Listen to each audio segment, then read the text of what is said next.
9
โมงงานเริ่ม8 โมงครึ่งจริงๆ9 โมง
Yeah.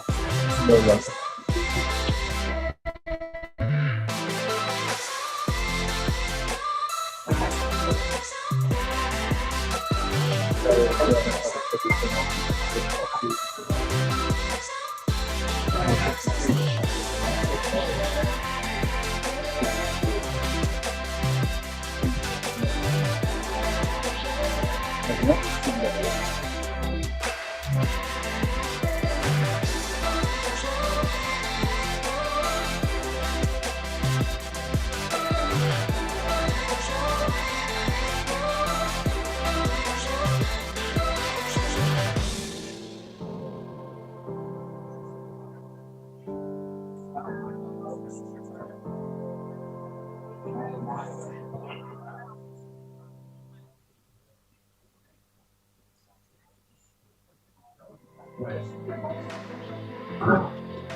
Well,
Oh, you is good?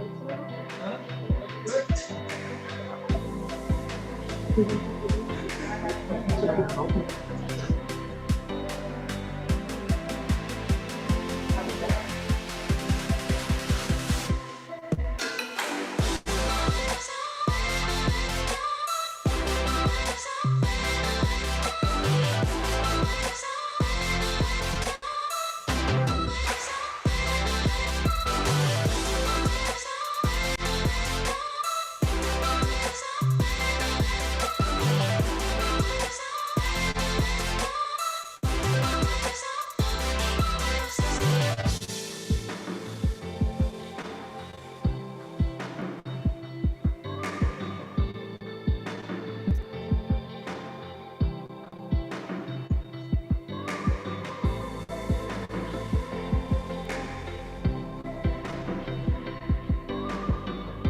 So good. Thank you for trying it.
Start to record, please.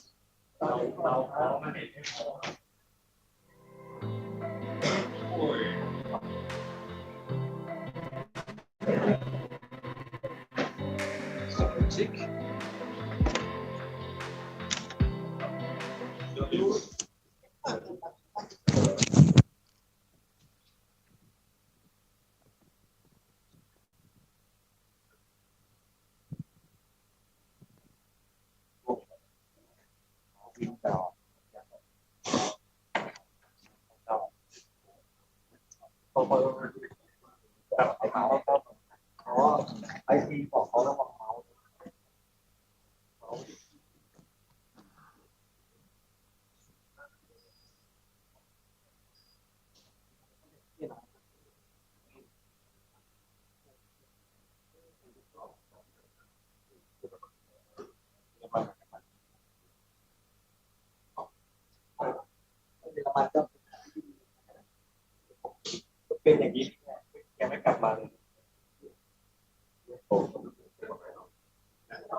วันนี้คือหนาวหรือว่าต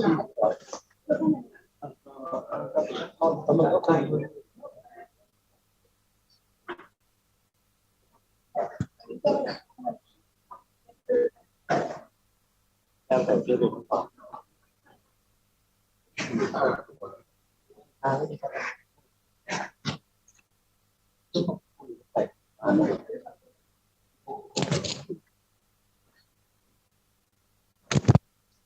I lost. No, there's somebody else.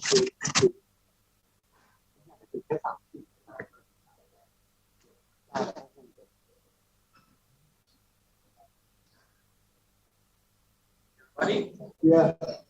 There was 3, 2, 1.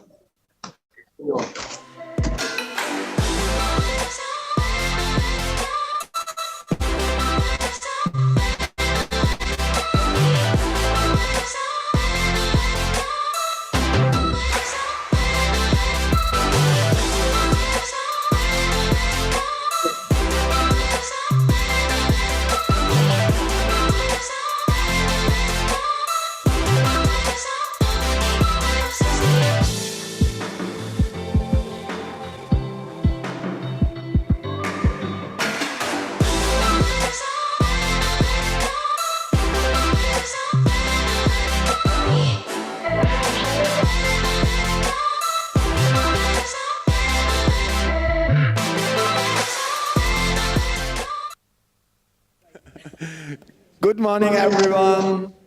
So I hope you have no headaches today because we have a tough agenda. And after celebration yesterday, thanks again, China Hong, we should consider to change the name of our federation in International Entertainment and Singers Federation. And I will be definitely not the president, but Albert and Toshi, they will have a good chance to become president of this federation. So I hand over to our Secretary General who can go through the roll call and the agenda. Okay. And I have to apologize in advance. Maybe I have to leave the room for a call. LA28 asked me for an urgent call. It's not that this disrespect for this important Congress, but LA28 is even so important at the moment. Okay, so yeah, we have a busy day ahead of us. We have around about 60 plus rules. So the principle of today will be to block vote. We will run through the different rules. The various technical chairs will and technical leads will run through the rule changes. We will go through a block vote. If there are any rules that you have questions on or different points on, please raise your hand at the point after the technical lead has explained the rule. Then we'll then ask if you wish to take that out of the block vote and vote on that separately. Then we will remove that from the block vote and then vote on that rule individually. So that's the main principle of the day. As you see from the agenda, we have a lot of points to go through. It's going to be an interesting day. We have presentations from the discipline chairs as well. So, with that said, I think we can quickly run through the roll call and then get straight into the action.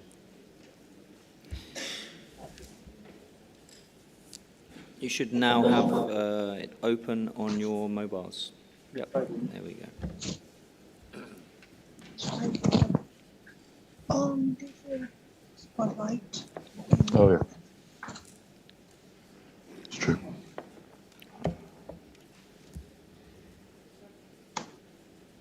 Thank you.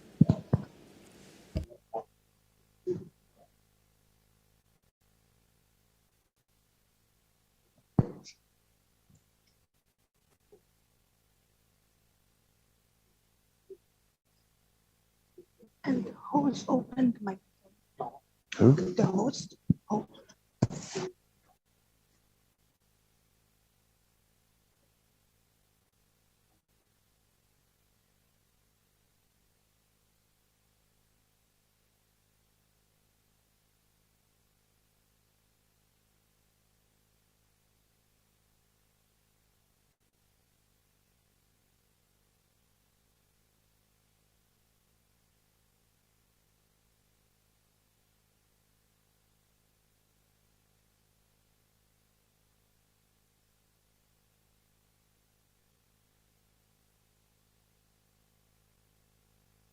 So roll call is still running. Some of delegates had to left already this morning, and I want to express gratitude to participants who join us online.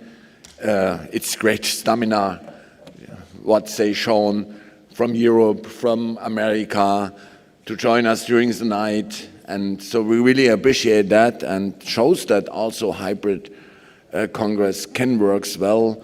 And we encourage you to participate actively. Technical requirements are provided. If someone who is joining us online wants to say something, please feel free at the special point.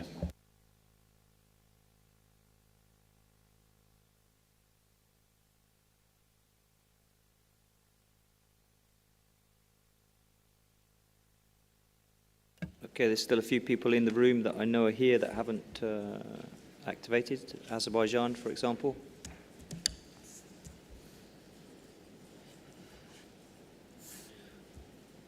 Okay, Martin. Are you?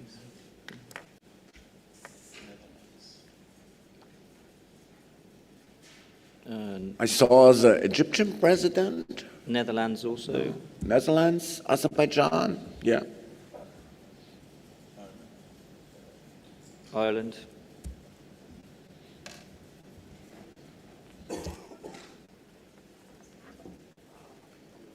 Who else we got? So can someone give some support to Ireland, Netherlands, Egypt. Egypt? Huh? Irish guys are struggling with the technique.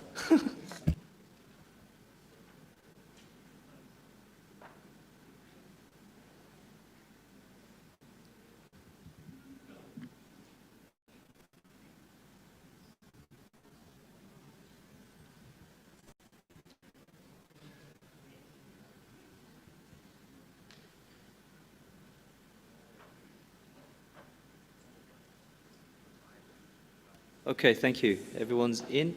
I'll hand you over to Martin Marinov, the technical chair. Is there a video? Yeah. Didn't think there was, not for the common rules. Good morning, everyone. As usual, I have, for some reason, the most boring job again. I hope you don't like, you still like me by the end of the session, and I apologize if it's very boring and long, but we have a lot of rule changes, as Richard said. I will not read the rules one by one. They've been published already, so you should know them. And I'll just explain why we need this change. That's the example. On the left side, you'll see the existing words and highlighted in yellow what we're going to change. And the right side, you see the proposed wording for the new rules. That's the example. And we'll start now with the common rules, with CR rules, the Congress. Can you go to the next slide, please?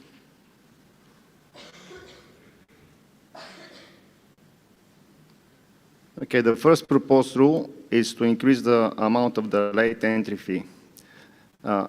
Today we'll have twice we'll talk about this late entry. That one is in the common rules, which is the late entry in the system, and that's per athlete. The second time later will be late entries per boat in each discipline for the after the each event. But now it's for the late entry in the system per athlete. The proposal is to increase from 20 to 50 euros, and the only reason is to reduce the late entries so we can have easier and earlier the start list.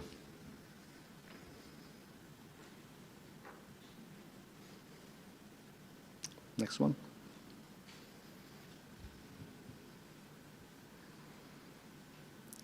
If you have any questions, just raise your hand, or online attendees, please raise your hand to ask question online. I will be stopped and will explain.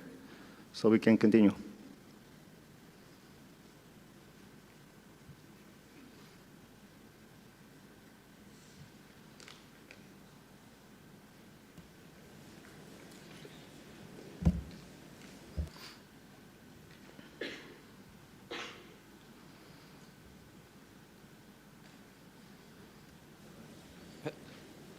Can you go to the next slide?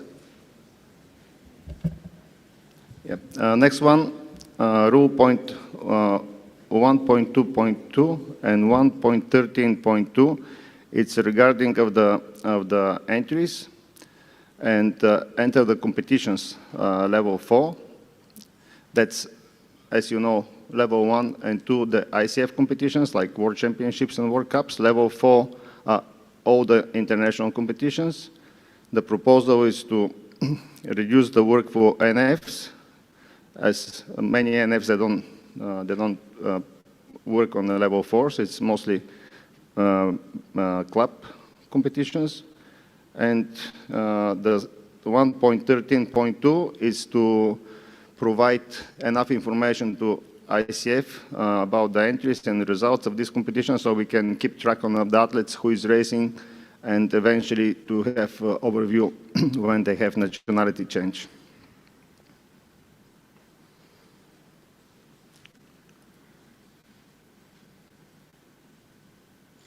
Next one, please.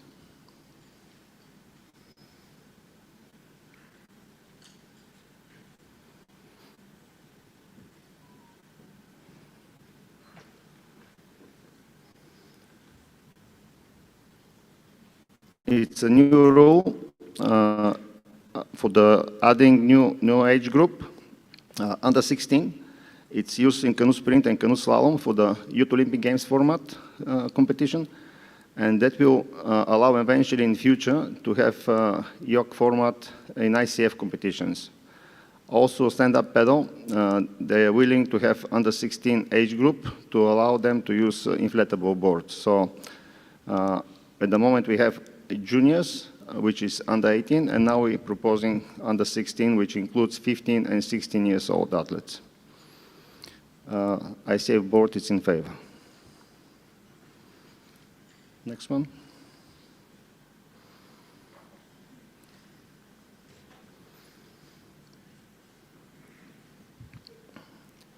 Rules 1.6.1.f, 1.8.3 and 1.9.2. It's just better explanation of these rules and clear wording. There's nothing, no rule changes, only grammatic change.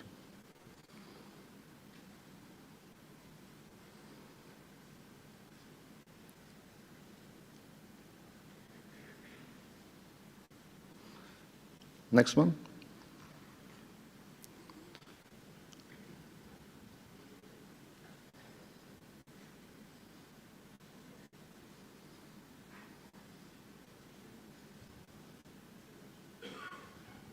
There is a proposal to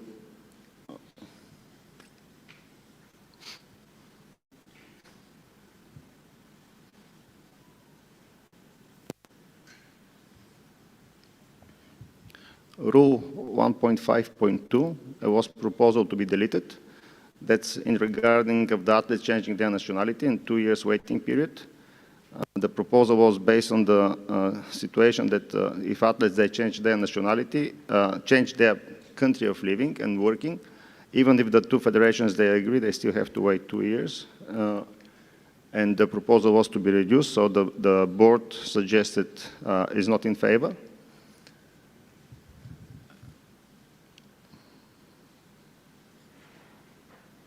Any questions? Next one, please.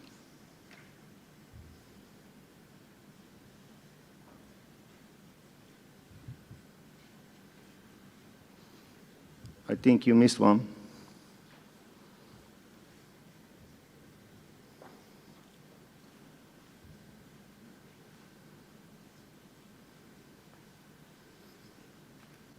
Can you go one before? During the discussion at the board was not in favor of this one, but discussion was to reduce to 1 year instead 2 years. So the recommendation of the board was not on deleting the rule, but reducing to 1 year. Can you go next one, please? Martin, can you please explain who submitted this rule change? Because it's for me not quite clear. Canoe Sprint Committee. Canoe Sprint? Yeah, because there's a lot of athletes moving, especially in Europe, from one country to other country, and even the two federations, they agree, they still have to wait, and athletes are not eligible for 2 years. They're blocked. They cannot race for the new one. They cannot race for the old one.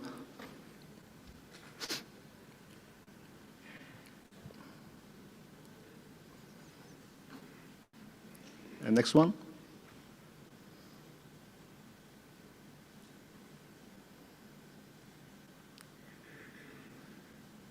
Okay, that's for DQB, and there's a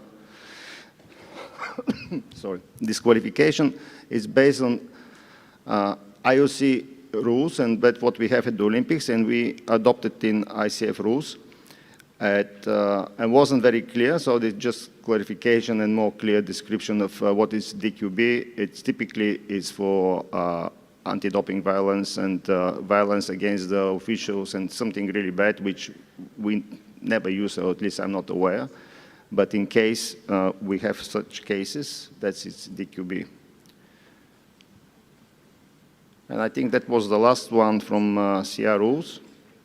So the voting will be in block. If you vote yes, you agree with the board. The ones that board is in favor, it's you with yes, you say yes. With the ones that board is not in favor and they recommend no, you answer yes, we will support the board, which is no. I hope you understand what I'm saying. So with you, yes, we'll support the board, whatever is the board recommendation, yes or no. If you don't agree with some of the rules, please raise your hand, and that rule can be taken out of the block and can be voted separately. Can we go for the vote? Okay, we can open the voting. Do you approve all the changes to the discipline common rules?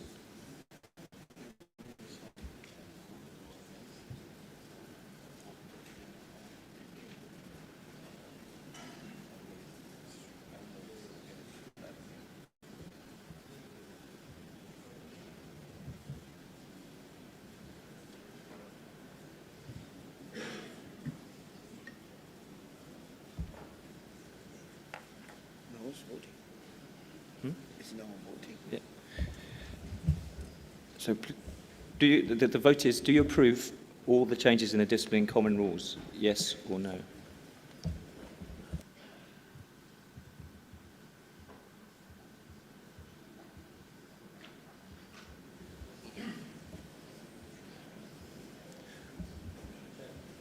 Martin.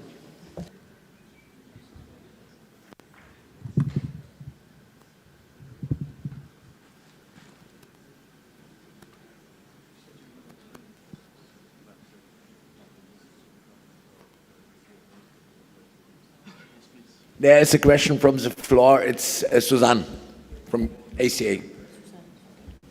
Please bring her a mic.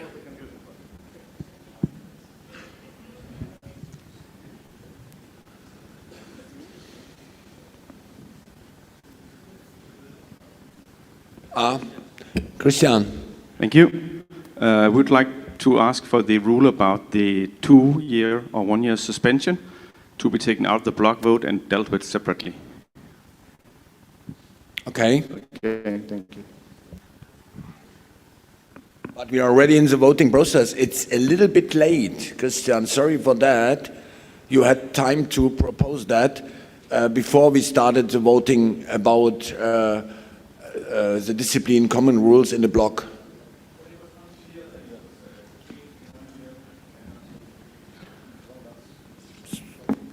It was unclear because on the first Okay. slide it said deleted, and then here it says 1 year.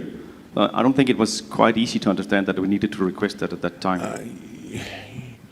Usually the process is if there is a rule change coming from a committee and the board not approves the rule change, that we should not present it again to the Congress. But Martin, you can take over. We can stop the vote here and can go back to this single proposal from Sprint Committee and can vote about that. If this is what you want, Christian, yeah? We just don't approve of this short period, and we have two options, then either to vote no, or for that to be voted on a separate. And if we vote no, then we block all the changes.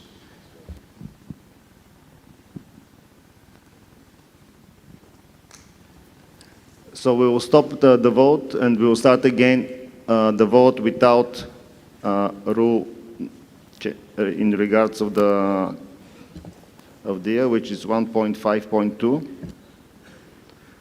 So Michelle, can you take out the rule 1.5.2 out of the block, and we'll vote twice, one for the block and once for that rule.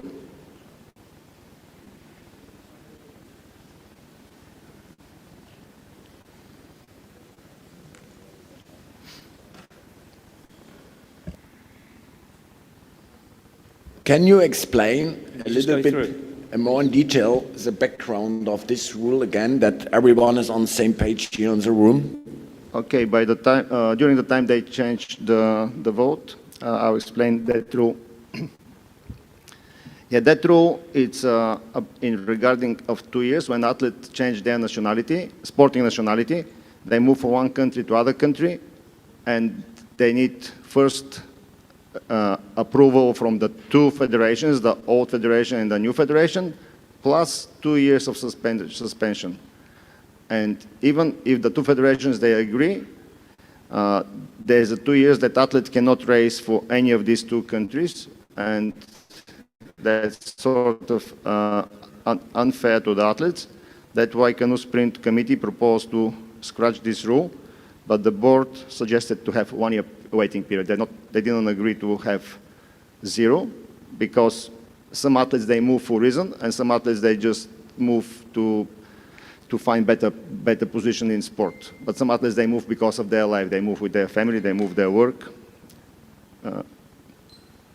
That's the reason. And now the first vote will be the whole common rules without rule 1.5.2, and that rule will be voted separately later. Can we turn it and can we vote at first about 1.5.2? Okay. Exactly. Yeah. Any questions regarding interpretation of this rule? Christian, you want to give a comment or statement?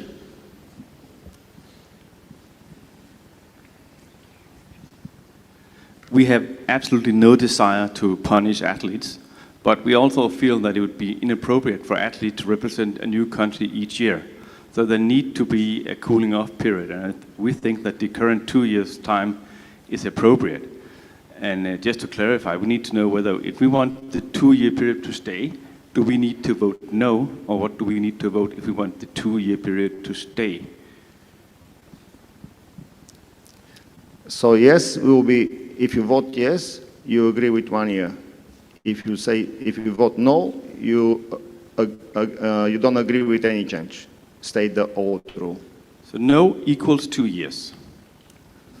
No, everything remain as it is, Yes, and yes. that would reflect the board decision, which discussed very intensively pros and cons, especially under consideration of the current situation, with a lot of requests from athletes from one country, and we have to find a balance between athletes' interest and to create a fair environment for all national federations. So if you are voting with no, you would support the board decision. And now I declare vote open if there are no more questions. Okay, then we can vote about 1.5.2. If you are in favor to keep the rule as the rule is at the moment, you have to vote with no. If you want to change the rule, reduce year of From 2 years to 1 year, yeah. to 1 year, then you have to vote with yes. And that's still with the approval of the two federations.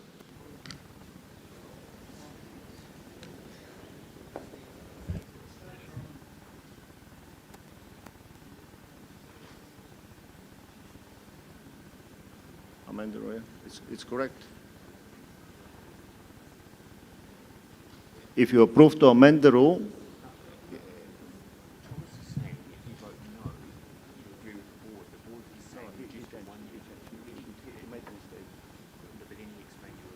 So again, short explanation. It takes a little bit more time that our online participants can give their vote. So that means we need always 2 minutes between open and closing the vote. so again to explain, if you vote yes, you support the board to go to 1 year to reduction. If you vote no, keep the old rule with the 2 years.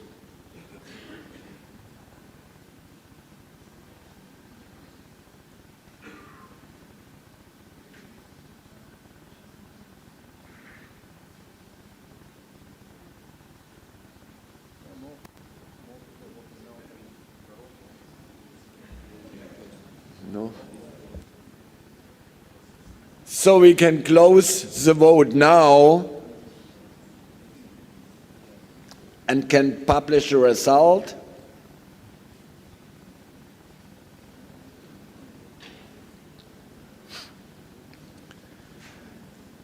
With yes, voted 35, that means the majority is in favor to follow proposal of sprint committee. That means, yeah, that means we have to change our current constitution, and there's only 1 year for nationality change. Then we can move 1.52 in the changed version back to the block. Yes. And then next vote will be the whole block of the common rules, including 1.5.2 for 1 year change.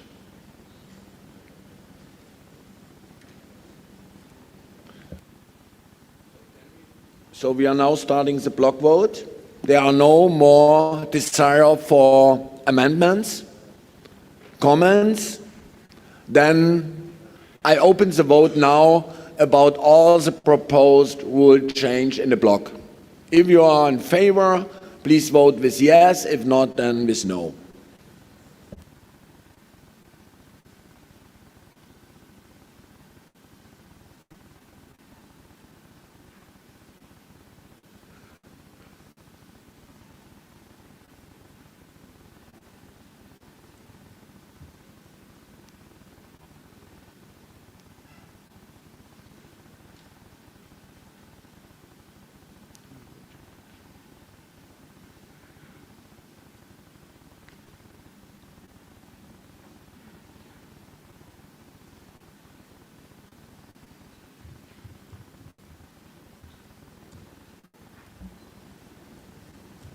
56, 57.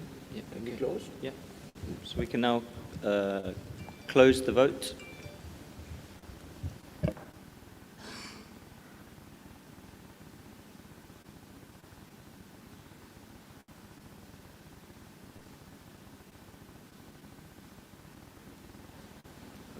Okay, congratulations to Toshi, Martin. The rules are approved. Thank you. Thank you, everyone. That's not only for Canoe Sprint, but It's other, the all sprint the committee. disciplines. Pass our greetings to the whole sprint committee and community for hard work. And we have now a good base to continue next year. Okay, we'll now move to the canoe slalom presentation.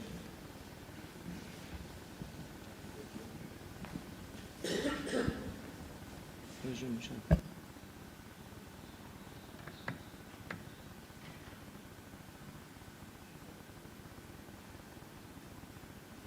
Jean-Michel, Thomas, or you?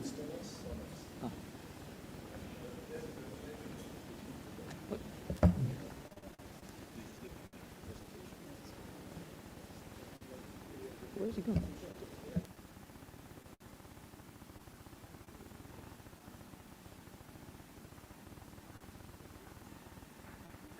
The presentation.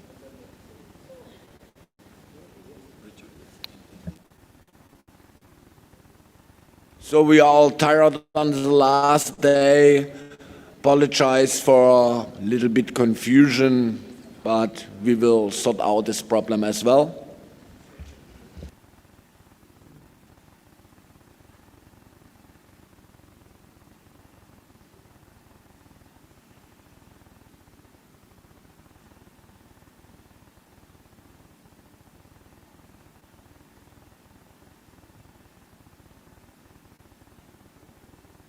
It's your turn. It's your turn.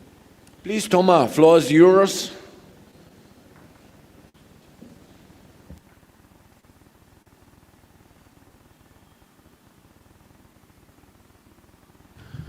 Good morning, everybody. So let's move on the rules for canoe slalom. Just a second.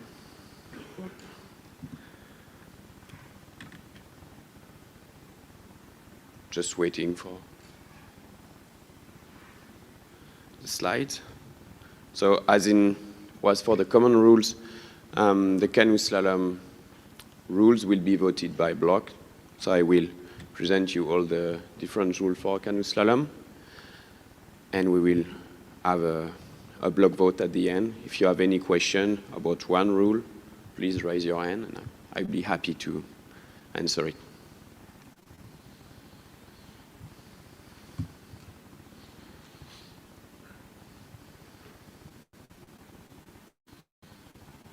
Okay, so the first principal rule I will present today is about the kayak cross boat registration. So the context here is just to allow the use of various types of boats at level 4 competition and to authorize only the one registered on the list by the 1st of January for level 1, 2, and 3 competition.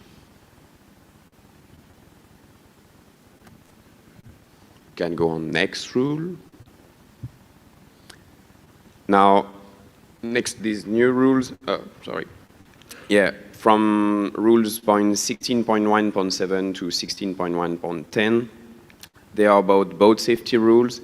So here, it's to adapt the rules to the new plastic and recreational boats that are already on the market. It helps to get them in this list of approved boats for kayak cross boat registration, and also to maintain the warranty, manufacturer's warranty, and cover their liability using this boat in competition.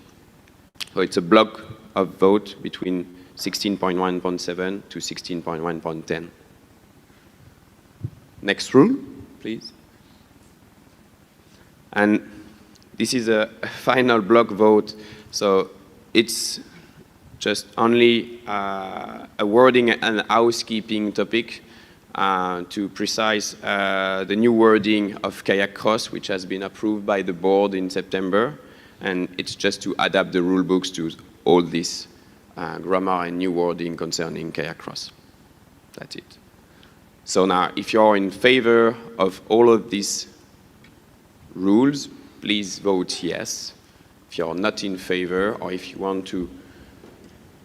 Any questions? Comments?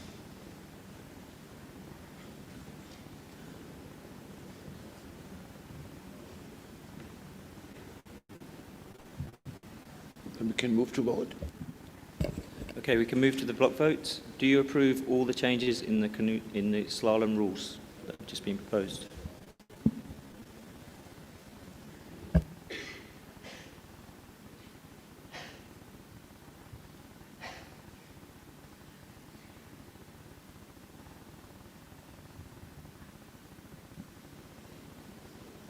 The vote is now open.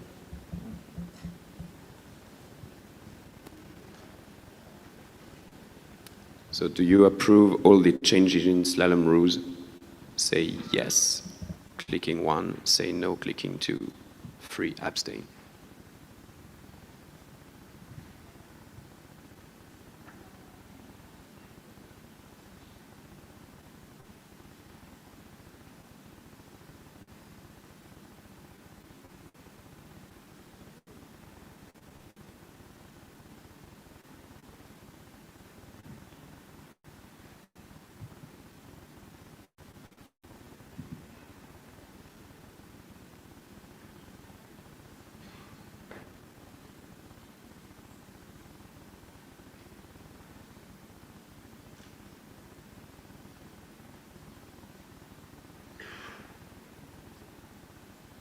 Okay, we can now close the vote.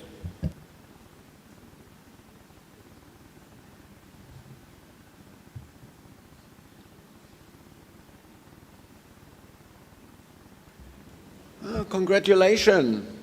Majority approved the rule changes, and we talked yesterday about strengthening our brand, and I kindly ask you, kayak cross is our new Olympic disciplines. If we want to strengthening our brand, that we consistently using the new name just approved kayak cross.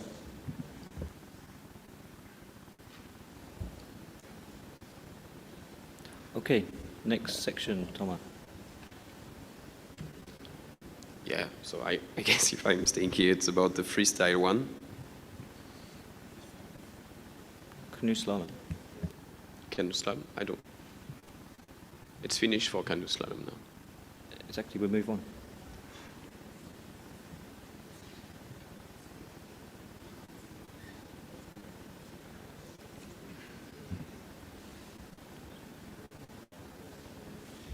Just 2 seconds whilst we pull up the slide.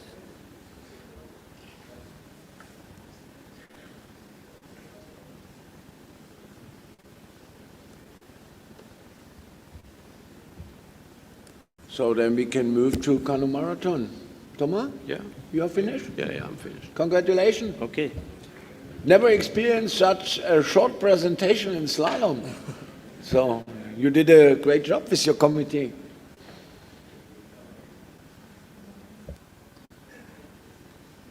We can move to the canoe sprint. Canoe sprint rules. Toshi. Okay. Toshi, Sorry, I messed it up, Toshi.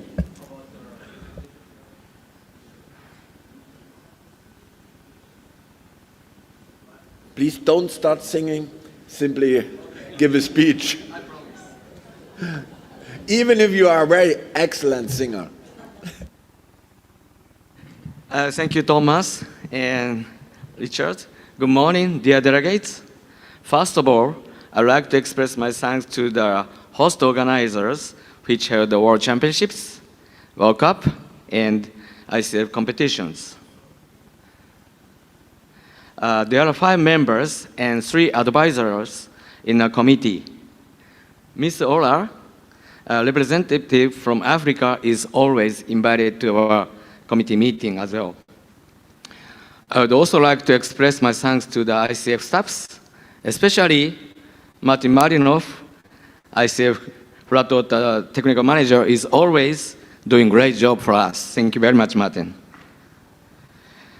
So, and we are also happy to work with Para Committee and Athlete Committee as well.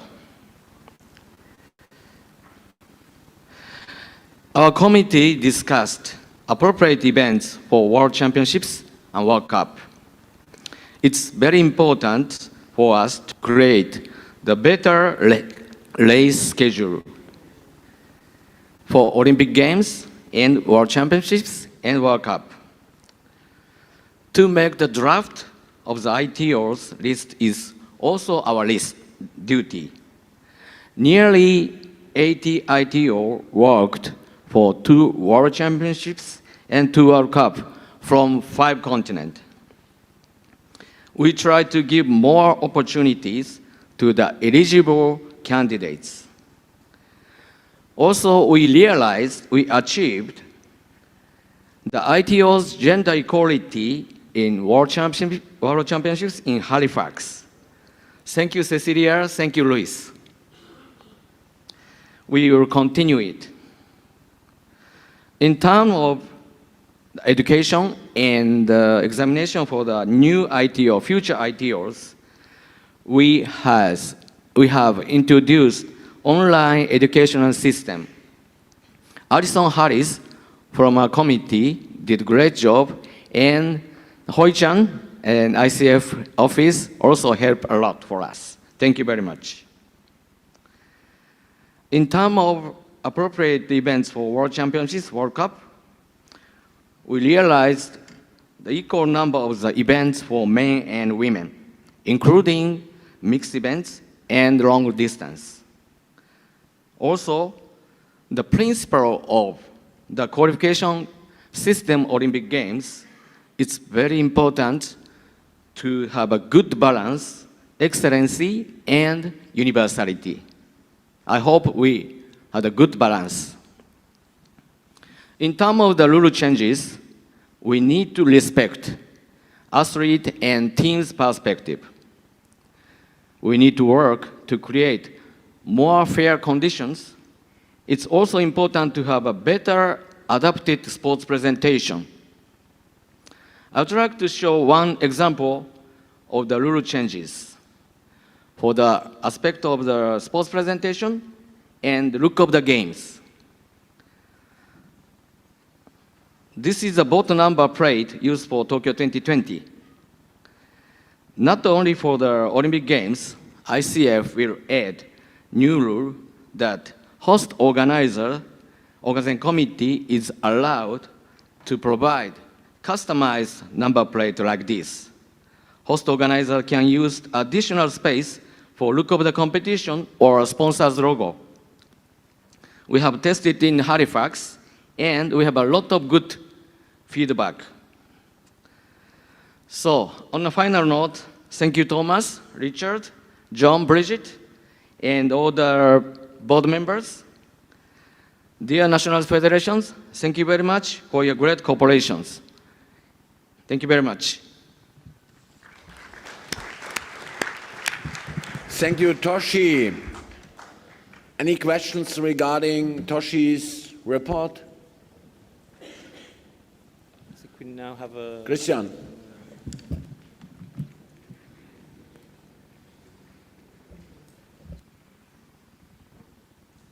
Thank you, Toshi, and congratulations on the first year in office. It worked very well. Well, also the thingy.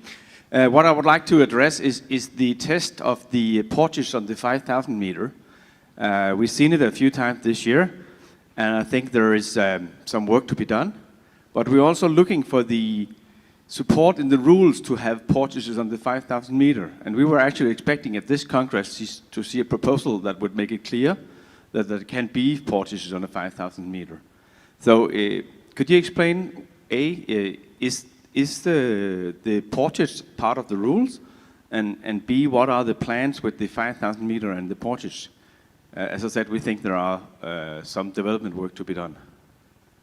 Thank you very much, the whole comment, Christian. Yes, and actually you're right. And I think it's currently we are in the period of the transitions.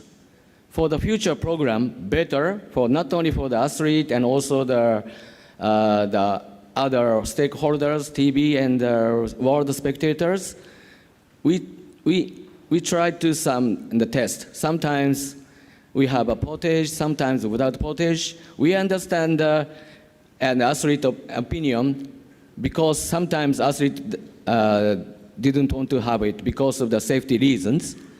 But on the other side, on the TV, sometimes request us to have a portage. It's a part of the most exciting during the races.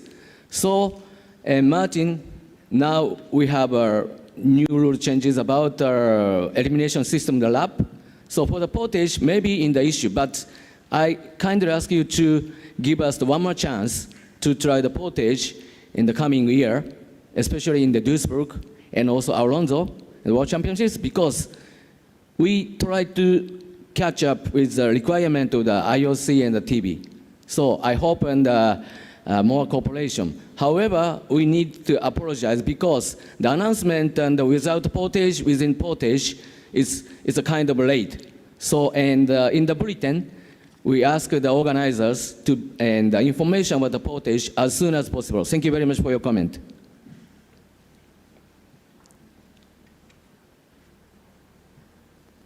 Sufficient answer? Thank you, Christian. Thank you, Toshi. French Federation. Just I wanted to say that this evolution may impact marathon competitions, and I would like to know if you want to work closely with the marathon committee to build a new program, and I think it's very important, and Ruth will agree with that vision, I think. Thank you. Thank you, and we are also very happy to work with marathon. We have already discussed, personally, we are very good friends. We are very happy to work with the marathon committee, and of course, and the Paro committee, and also and the athlete committee. We must work together. Thank you very much.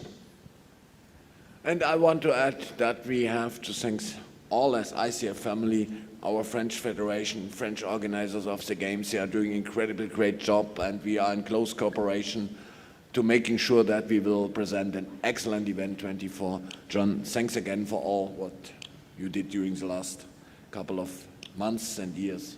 And now I pass to Luis. Yeah, thank you, Thomas. Just want to add to what it was said. Thank you to Toshi for a hard season, because when he took the position from Frank Garner, that was on position for a long time, he had in front of his table the qualification system.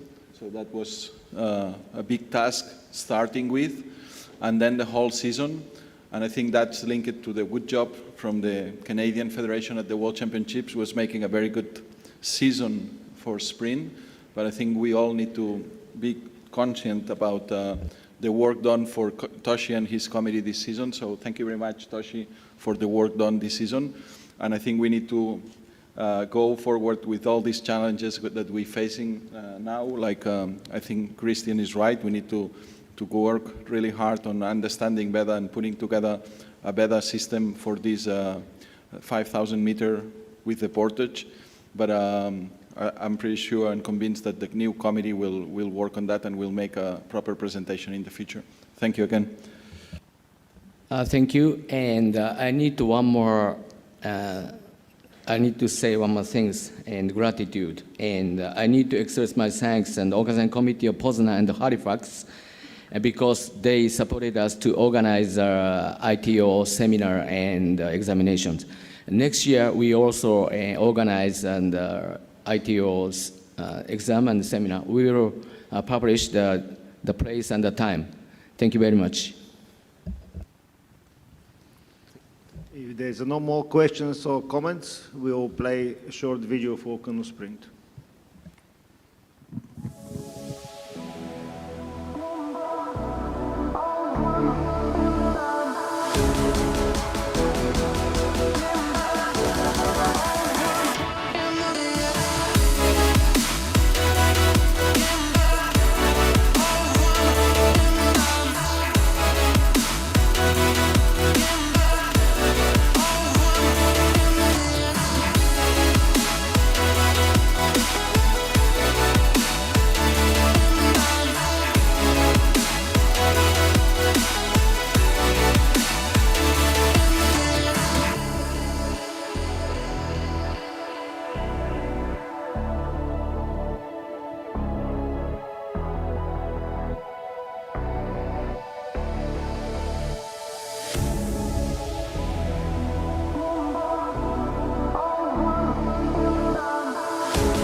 Okay, now we can go to the rule changes for canoe sprint.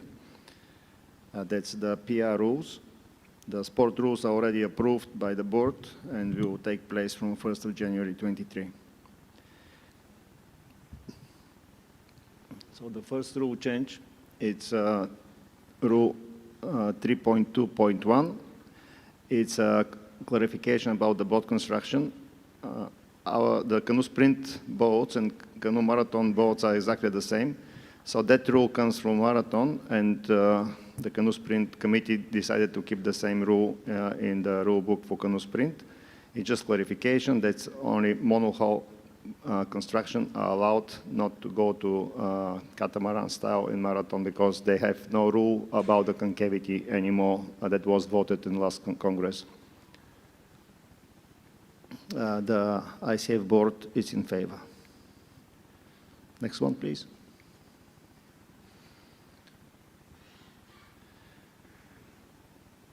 Rules 10.7.1 and 10.7.2.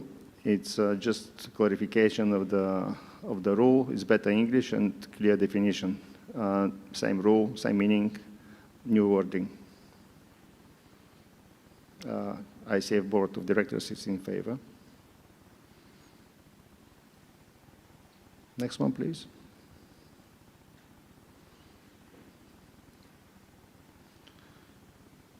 (13.3.2.e). It's introducing late entry fees and withdrawals fees. That's, as I explained before, that's for the World Championships and World Cups. It's per event, and the fee is per one boat. We have, this year we had hundreds of late entries and withdrawals. So we try to reduce this amount of extra work during the last 2-3 days before competition, even hours before the team leaders meeting, and to create less confusion. So that's introducing the late entry fees, and we really hope with this amount we'll stop the late entries. So, I mean, one thing for you all as federations, please do all the entries on time. We have a lot of times, we have strict timelines, so please follow them, otherwise there will be some fees. The ICF Board of Directors is in favor to introducing this €50 fee per boat for the late entries and withdrawals. Next one, please. 13.4.8, extending the current rule to all team boats and all ICF competitions. It's an old rule about the K4 for the Olympic qualifier only. But this year, based on the COVID situations, we had some boats couldn't race in the finals or semifinals due to COVID positive during the races, during the competition. And we had situations with missing boats on the final on live TV, which didn't look good. And proposal from Canoe Sprint Committee is to have all the team boats allowed to change the crew due to the medical reason during the competition. We use that rule as a preliminary for the World Championships in Szeged for the juniors and senior for Halifax. And the Canoe Sprint Committee decided it's a good rule to be implemented in future as a normal rule for all ICF competitions. And that's pretty much the last one. Actually, the ICF Board of Directors is in favor of that rule change. And that's the last one for Canoe Sprint. Please, if there's no questions or comments, are there any? Sorry, any online? No? You are a good politician. You finished and say there are no questions and comments. Yeah, of course let's ask it first. Give that some time. Christian is a little bit slowly today. So, is it? Yeah, of course, impact from yesterday. So, any questions or comments? We are not in a hurry, and this is sometimes embarrassing. Hey, don't business. open that much. We don't want that many questions. Okay. Yeah. So there are no questions, Martin. You are Okay. right as always. I know. Thank you. So can you please go to vote? And after the vote, I will explain another couple of sport rules that Toshi just asked me, but I don't want to confuse the floor before the vote. So let's go voting as a block for all the canoe sprint rule changes. If you vote yes, you support the ICF Board of Directors. If you vote no, you want to keep the old rules.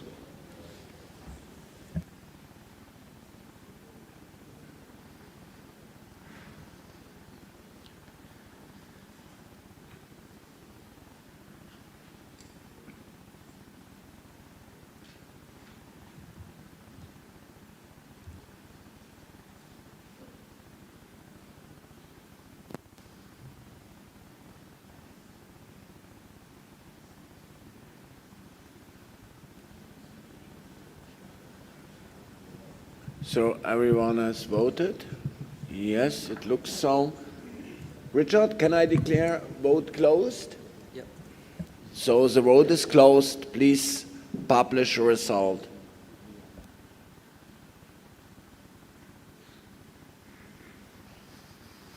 Congratulations, approved. Thank you, everyone. Thank you. Just to explain what Toshi asked me, we have a couple of rule changes, sport rules, which are not in our agenda to discuss in the Congress, but one of them was late change. We had for the long distance a knockout rule. The last person in each lap was knocked out this year. That was new rule from 1st of January 22, but in our observation didn't work well, was creating confusion to everyone. So the Canoe Sprint Committee decided to take out this rule. From next year, we will not have knockout rule for the long distance. John, I think you're next one to present. First of all, we'll go to Jean-Michel's presentation, okay. and then we'll move to Paracanoe. So Jean-Michel. Apologies, we were so quick through the common rules. We had to take a little bit of a slalom, and then we went straight to sprint. So off you go, Jean-Michel. Welcome and good morning. So obviously, I have to apologize for the mismatch in the order, but it's just to make sure you follow properly and you do not confuse discipline. And dear delegate, dear colleagues, it's again a pleasure to present to you. You have all been able to read a more detailed report about the last 12-month activity, and I think if there is any question later on, you could address them to me.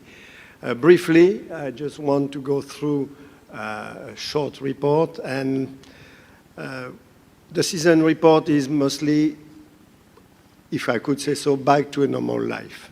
Normal life with still a bit of COVID precaution or anti-COVID precaution, but globally our season has been run properly. And I want to highlight here that the responsibility of all participants and stakeholders has been extremely high, and we have been working on basis of the trust and self-control of the teams, the staff, the organizer, and the outcome has been excellent. So the two World Championships, one Augsburg, the second Junior Under-23 in Ivrea. Two places, two different ways to present and promote canoe slalom. One on the Olympic legacy venue, 1972, first Olympic Games for canoe slalom.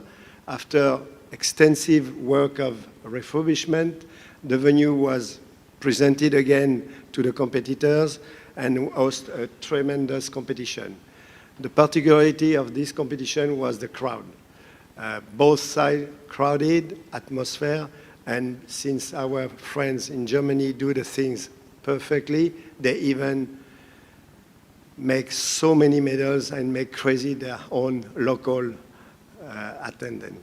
So it was amazingly successful, even restricted by the COVID-19 countermeasure, by the way, in the frame of the regulation. Ivrea, another venue, close or in the historical center of this lovely city in Italy.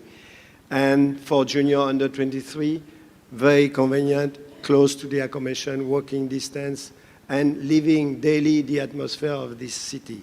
The racing was great, young competitor already very, very engaged and very high performance. What I want to keep from this season is this fervor and interaction with the crowd, and probably we have been more, we pay more attention to this parameter because we have been for 2 years without anybody or very little person along the bank. So we know now how important is this aspect. Kayak cross. So because of the order of my presentation, maybe you will now understand the name change. But define the Olympic format. Since we have been introduced in the Olympic competition program, it's a huge honor, but it's also a lot of duties, and especially, you may know the acronym ORIS, which is Olympic Results Information System.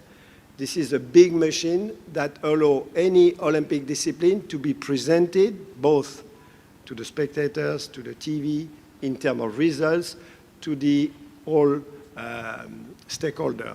This machine is extremely efficient, but it's extremely demanding. We have to go through all steps of this ORIS process, and for kayak cross, it was the first time, and we start in April. One of the conclusions of this ORIS meeting was to propose a name change, presented by Thomas earlier, and I don't want to make a long speech. You have 3 pictures. We were called Extreme Kayak, and I think in the community, in the public, Extreme Kayak is this picture you could see, or part of this technique. And cross, kayak cross, why? Because in the Olympic format, we have already ski cross, snowboard cross, so that's where ORIS and the Olympic movement bring us to a common denomination. The specification now of the rule in regard to the automatic start condition. So we have been developing and implementing at competition automatic start system for a fairer start phase. The famous roll zone and roll barrier need also some clarification in terms of rules application. And last but not least, what we call here movement permission is what is allowed from the athletes to do from the start to the end of the competition in terms of behavior with their paddle, with the hand. So we have been implementing all these 3 main rules during the season, and it was an agreement given by the board for using the 22 season to improve and make sure that we come to this point nowadays to present the rules in 2023, 2024, leading to the Olympic Games with a solid package and well understood. The security, obviously this format presents some security or could present some security challenges. We have been working on the implementation of use of helmets, stronger helmets or more adapted helmets, and we are now finalizing development to propose helmet with a face guard protection. Equipment, it's also about the boat, already mentioned by Thomas, and paddle. We have now a rule with the paddle, with the thickness. We are close, or we use even the Canoe polo rules for the thickness of the blade. Competition behavior is once the athletes on the start or along the competition, he knows that he has I would say almost disqualification. We do not disqualify for penalty, but if you have a very hard penalty, it's not fair to interfere till the end. So we try to manage also this behavior during the competition by implementing the rules. And last but not least, kayak cross is a young format. Our officials come all from slalom. We share the officials from slalom to kayak cross. And obviously, this is not exactly the same approach. And I've put here how we educate our judges to become referees. And I think we have a lot to learn from our friends from Canoe Polo. Because at the end of the day or during the race, it's not only judging a gate. It's not so picky. It's how the way the people behave, how the way they interact with the other competitors. So we prefer to talk now in kayak cross referee than judges.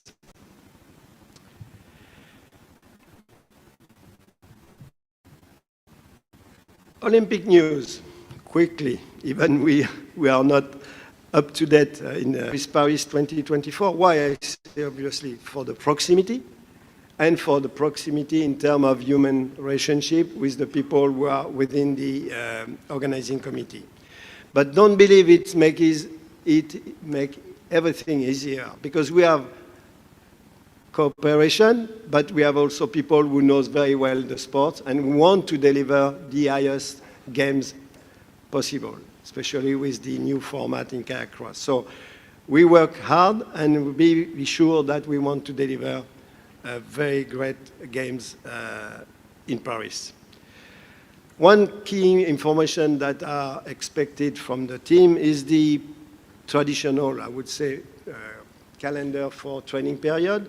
Just for you to know, this time we will propose a training period mostly after the end of the qualification. Means we organize with the organizing committee a training calendar. It is still upon the Federation NOC cost, but we will present this after 15th of May, leading to the game. Before that, there is access to the venue, but it has to be an NOC NF initiative. Us, as ICF, we propose the training period at the time it is the most indicated for a well-known and selected team. The calendar it's global qualifier in London in September, continental qualifier, now we have a list. So European game in Krakow, 29 June, 22nd of July. Asia in Tokyo, 26 and 29 of October, 23. Oceania in Penrith, January 24. America, Rio de Janeiro, and we still have to, we know this period, not the exact date, we're working on it. And Africa, we have now recently agreed with Morocco to host the qualification for Africa in the continental area, in the continent, which is a great improvement compared to the previous Olympic period. The kayak cross qualifier will have a dedicated event for the very little number of spots we open, but we have 3 male and 3 female spots open to a dedicated qualifier in Prague, early June, aside the World Cup we have already on the calendar. All this information, calendar and the qualification text, has to be now approved and provided on the website, on the IOC website. Hopefully, I hope we could work out this final version by early December. And I know we are absolutely late, but we have received questions for precision, and the ICF, both for sprint and slalom, has decided to agree to make clarification. We have worked with the IOC sport department, and we will be soon in a position to produce this. So I apologize for this very late documentation. We know that teams and NOC wait for this document for defining the qualification policy at the national level, but that's the way we have been working. Globally, for you to know, this calendar of the Olympic Games, for many aspects, rules, ORIS, qualification system, remember, we miss 1 year. We have a cycle, instead of a quadriennial, we have 3 years. The time we finished Tokyo in 2021, we were obliged to start the process that normally took 2 years. We have to do it in 1 year. So that's probably explain why all stakeholders are a bit in a rush for this. Now, moving forward, after 2024, new quadriennial, new Olympic cycle, we want to adapt the rule for canoe slalom. The framework to tackle the following challenges: define this framework, and mostly our goal is simplification, as mentioned by the General Secretary, and sustainability, which is now the major point of the agenda for ICF. We want also to enhance the adhesion to the canoe slalom practice, not only at competition. And this is, I guess, something we have already perceived in the different workshops. We want to bring and adapt the canoe slalom format to what the venue available propose. And I think that's the new trend. And not necessarily when it doesn't go to the Olympic format, not necessarily have huge requirement, but just propose a format that works at the place where you are, especially when we talk about level 4 and regional and national development. Another very important point is the transfer between discipline, and in this case, particularly whitewater.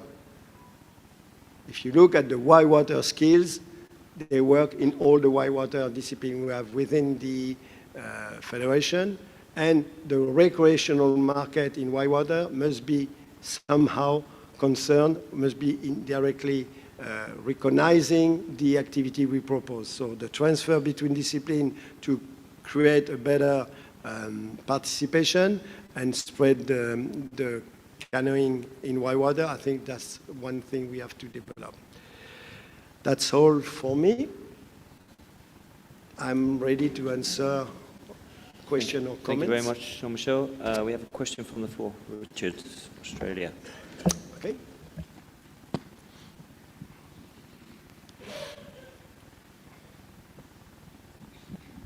Thank you for the presentation.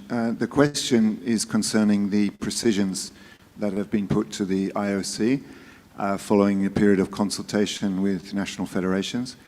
And the question is, have those precisions or the requests been communicated? Because obviously there's a time period now where the sport is in suspense. The qualification system is published and it looks like it's official. You go on the website and download it. So Australia was one of the countries, along with others, that had questions, and we don't know what questions have been asked to the IOC, and therefore what changes might be included when the version is published in December. So it's a question about transparency of communication. Yeah. So, Richard, or you want to answer this point? I mean, we received question after the meeting in Augsburg. We received in writing the question. We summarized them by, I would say, topic. Narelle and the son at this time was in charge and still working on the qualification system, but she was the one liaising with the sport department. And mostly there is no modification, but clarification in few paragraphs. But I mean, mostly the contents of the clarification is now ready and to be produced on the final document. It's depending now on the clarification for the continental qualification with European game.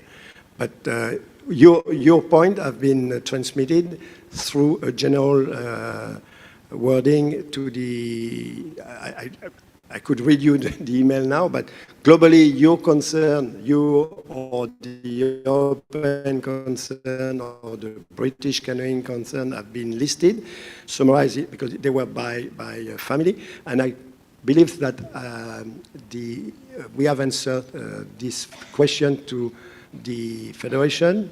Narelle has answered the question, not what we have as an answer, but what we have summarized and present to the IOC, the sport department. Richard? That's correct. So I think that, yeah, we will just check some of the wording regarding the new submission, and that will be submitted to the IOC within the next week. Actually, the only major change we will have now in the document produced is that the continental qualification for Europe is the European game, which is ahead of the global qualification, and this calendar this calendar time oblige ICF to review the proper wording and to precise the order of the allocation. So this is the text that has been submitted already by the headquarters, I would say 2 or 3 days ago after the decision. And we expect to have it legal proof by mid-November, I would say. And as soon as it is legal proof read and approved by the IOC, it will be on the website. Okay. But again, I understand this is quite late. Yeah, thank you. And this is a general question to the ICF leadership. When we listen to simplify and unify, what is the view about the difference between the Olympic, Paralympic disciplines in terms of the way we're presenting universality and opportunity in terms of, for example, doubling up, where we see in canoe sprint doubling up, and in canoe slalom no doubling up, allowing athletes to compete across events when they have a quota. There's a very big difference in the way canoe sprint is approaching their Olympic program and canoe slalom is presenting its canoe. So there is no unity in approach, and it's difficult to understand the philosophy from an athlete perspective. So I understand your question, but my philosophy and our philosophy as leadership team is not to interfere in discussion of our experts. They are elected in the Congress.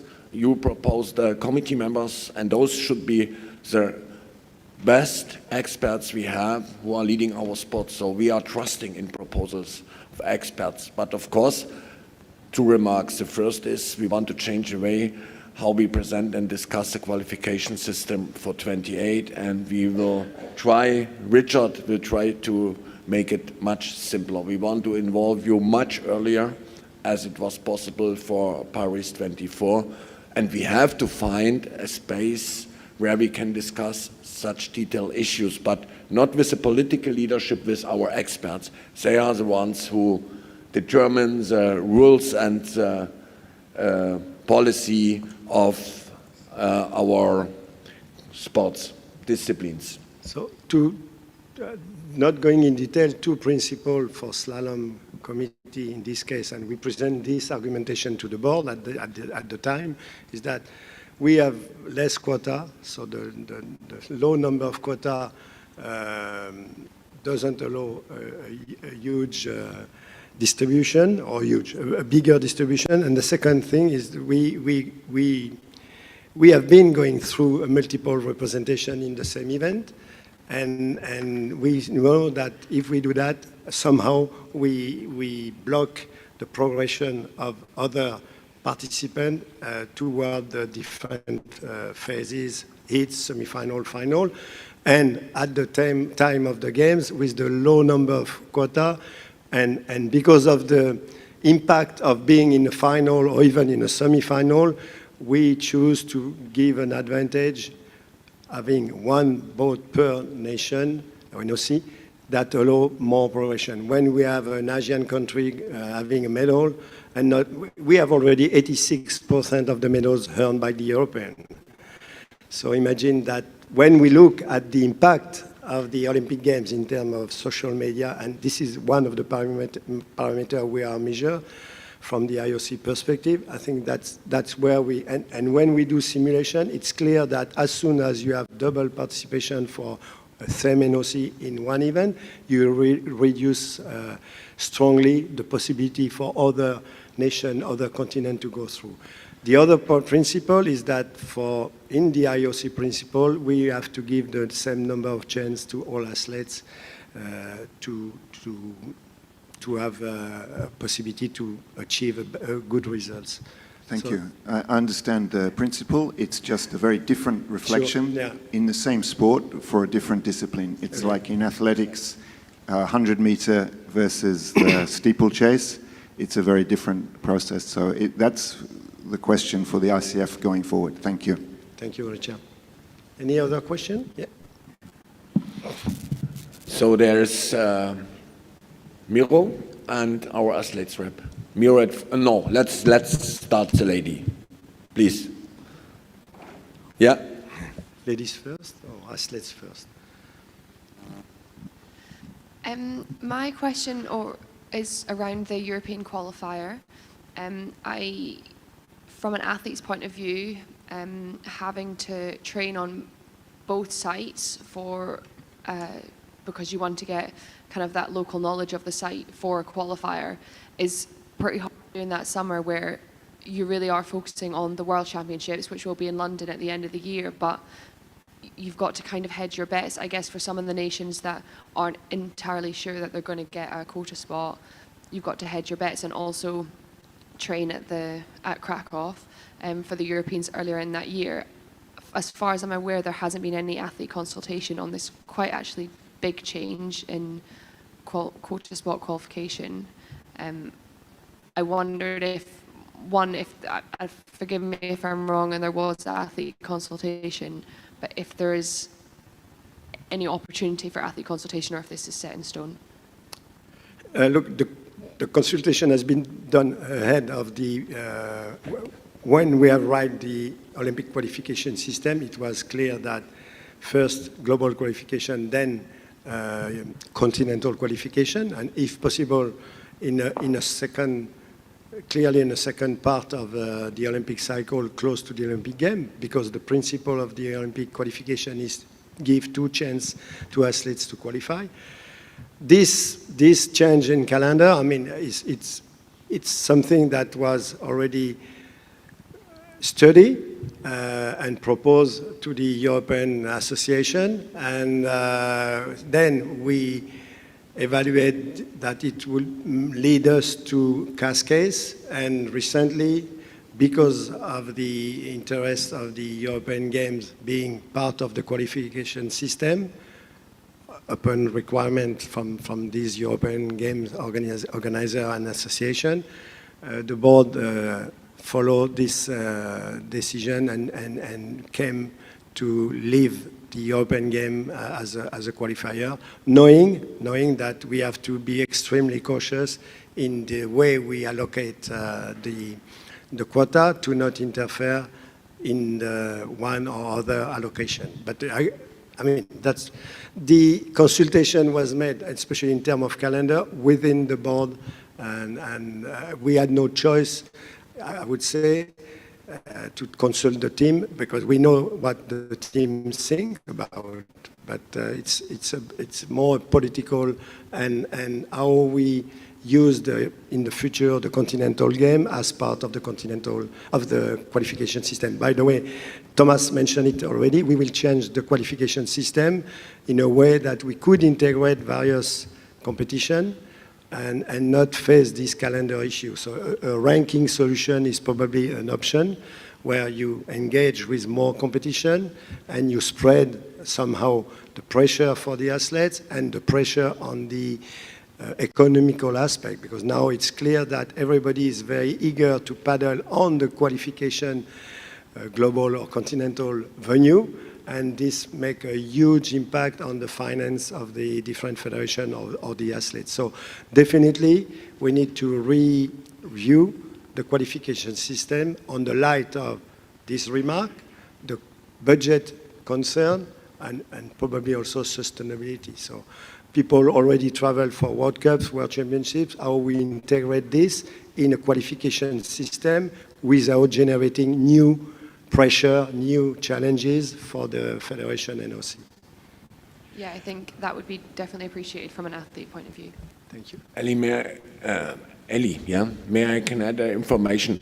Board decided to establish a working group from the beginning of next year, which should reconsider our qualification system with a view to 28, that we are not coming again in the situation that we have to do decisions under time pressure. And of course, athletes will be involved in this working group. Miro, sorry.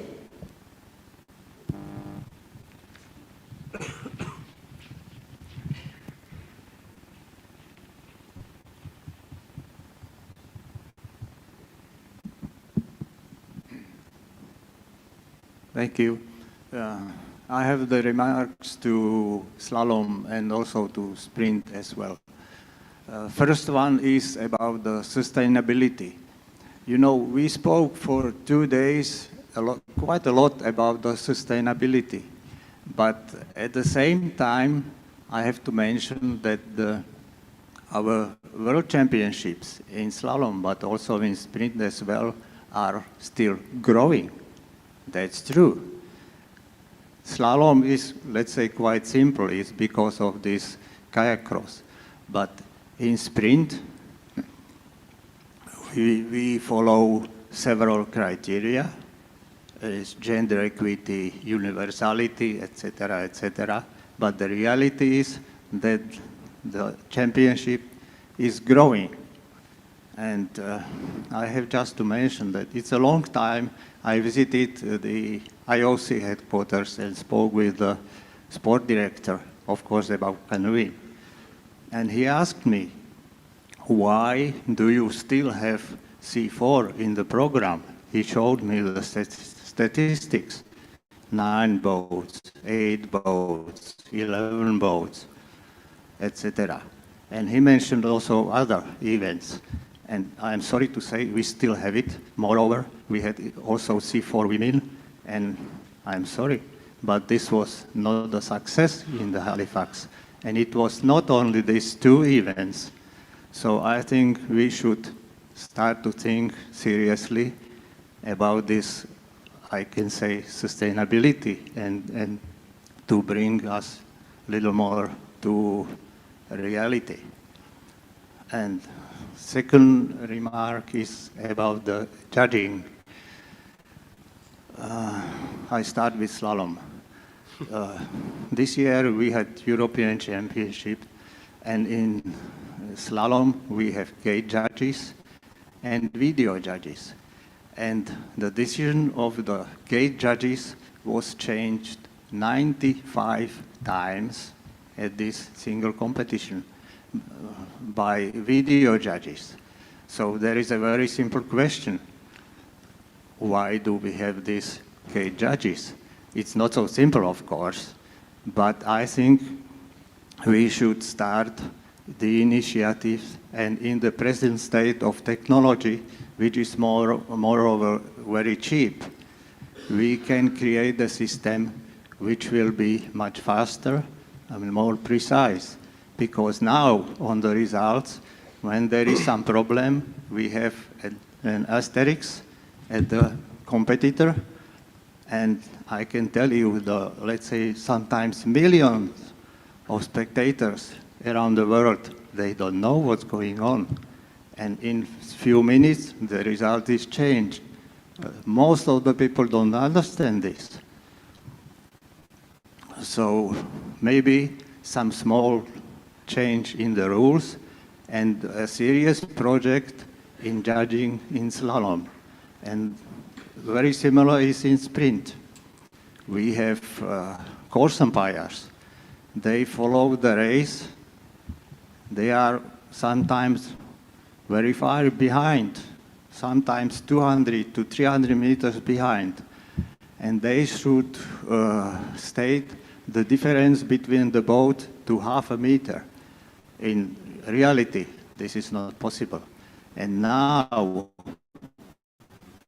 when we have the GPS systems, it's no problem to develop a system which will follow the boats and reduce the number of these officials, and also make it more clear and even cheaper. Okay, thank you. Thank you, Miro. Thanks for your questions, but I think we should consider the Congress as a place where we are doing general decisions. And with all your questions, you are able, as a ACA Vice President, to go to the European representatives in Sprint and Slalom Committee, pass your remarks and ideas, and force them to discuss this again there where it has to be discussed, in the committees where our experts are. We are taking notice, mention your comments in minutes, but I can only recommend to pass this directly to the committees, ICF committees. Thomas, please. May I speak a little bit? I don't want to discuss these details Okay, because no, it's just not a general political decision. If you think it is necessary, of course, do it. Yes, and just for your information about C4, it's very happy to introduce our situation in Asia. There are 9 women C4 in Asian Championships in Shanghai, 2017. So my friend Toshi, yes. can I propose to introduce Miro to your next meeting to discuss in detail all the situations with C4, C2, all what he has proposed? Just a remark, my special remark. It's very important to, save canoe discipline. This is my point. Thank you. With this point, I completely agree. Save canoeing as a discipline. Okay. And you have to do the right measures and submit it to the Congress to achieve this goal. Any more questions regarding slalom and Jean-Michel's presentation? That's not the case. Louis. I'm available to meet with Miro for giving him statistics about the judging. Save judges, please. Thank you for your attention, Luis. I could leave the floor. Yes. Thank you, Jean-Michel. I just want to highlight that during this season, I think we had one of the best World Championships ever in Augsburg. And I think we should highlight and be proud of this. Also, the presence of the IOC president was another of the highlights of the season at these World Championships. And I think, in general, the work done by the slalom committee, head by Jean-Michel, it's one of the good signs in this organization. The fact that we have the quality of the TV product together with the timing and scoring system optimized. That means that we have a product that we can try to go and sell properly right now. So I would like to say thank you to Jean-Michel for that. In another order of things, I would like to ask you for apologize for this process that has not been very clear with the rules and everything today, but I fully commit for the next Congress to have a work done through the Sports Commission, because we didn't have enough time to prepare a proper Sport Commission this season, but that's one of our first tasks together with Richard to make this Sports Commission happening soon and start to prepare all these topics to address properly all these things here in the Congress, but also to all our stakeholders. And I join Richard as well with his questions about the Olympic program and our friend from British Canoeing. So we will work on the Sports Commission hard to be sure that in the next coming meetings we will be able to present it properly and on the way that everything is understandable and everybody can bring his comments and bring his proposals. But again, thank you, Jean-Michel, for the work done this season, especially these World Championships in Augsburg. So thank you, Louis. ICF is like a big, strong vessel with a lot of engines, and if you want to move direction, it takes a little bit time. So, and now I can call John to present. Oh, he's already here. As always, he's a role model. Hi, everybody. How are you doing? I asked Jean-Michel to do one thing for me, be the warm-up. And he took all my time, so I have only time for 2 slides. So anyway, this isn't the ship of Paracanoe. This is the little dinghy of Paracanoe. And presentation is going to be my presentation, and then there's a short video, and then there's some slight rule changes that Martin will present. And my presentation has 3 parts. One is the achievements of 2022. We've only had 1 year since our last Congress, the plan for 23-24, and the horizon. As you know, I'm kind of a horizon guy. All right, do we have a presentation? That's the 2nd slide, so that's good. That's the 3rd slide, so I'm really making good time here. Can we go to the 1st slide? Okay, we'll start here. Just to remind everybody that the mission of Paracanoe Committee is to make canoeing and kayaking paddling, a fully inclusive sport, and one of the leaders in the world with people with impairments. So it's not a modest goal, it's a big goal. So this is the long-term goal.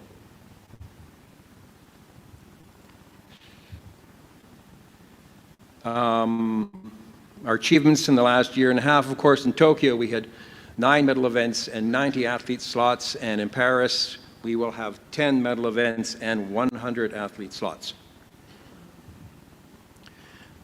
For the past year, we started off with a great event in Asia, and I really have to thank Mr. Narita and the Asian Confederation that we had a qualifier in March for the Asian Paralympic Games, and we had 7 national federations and 47 athletes.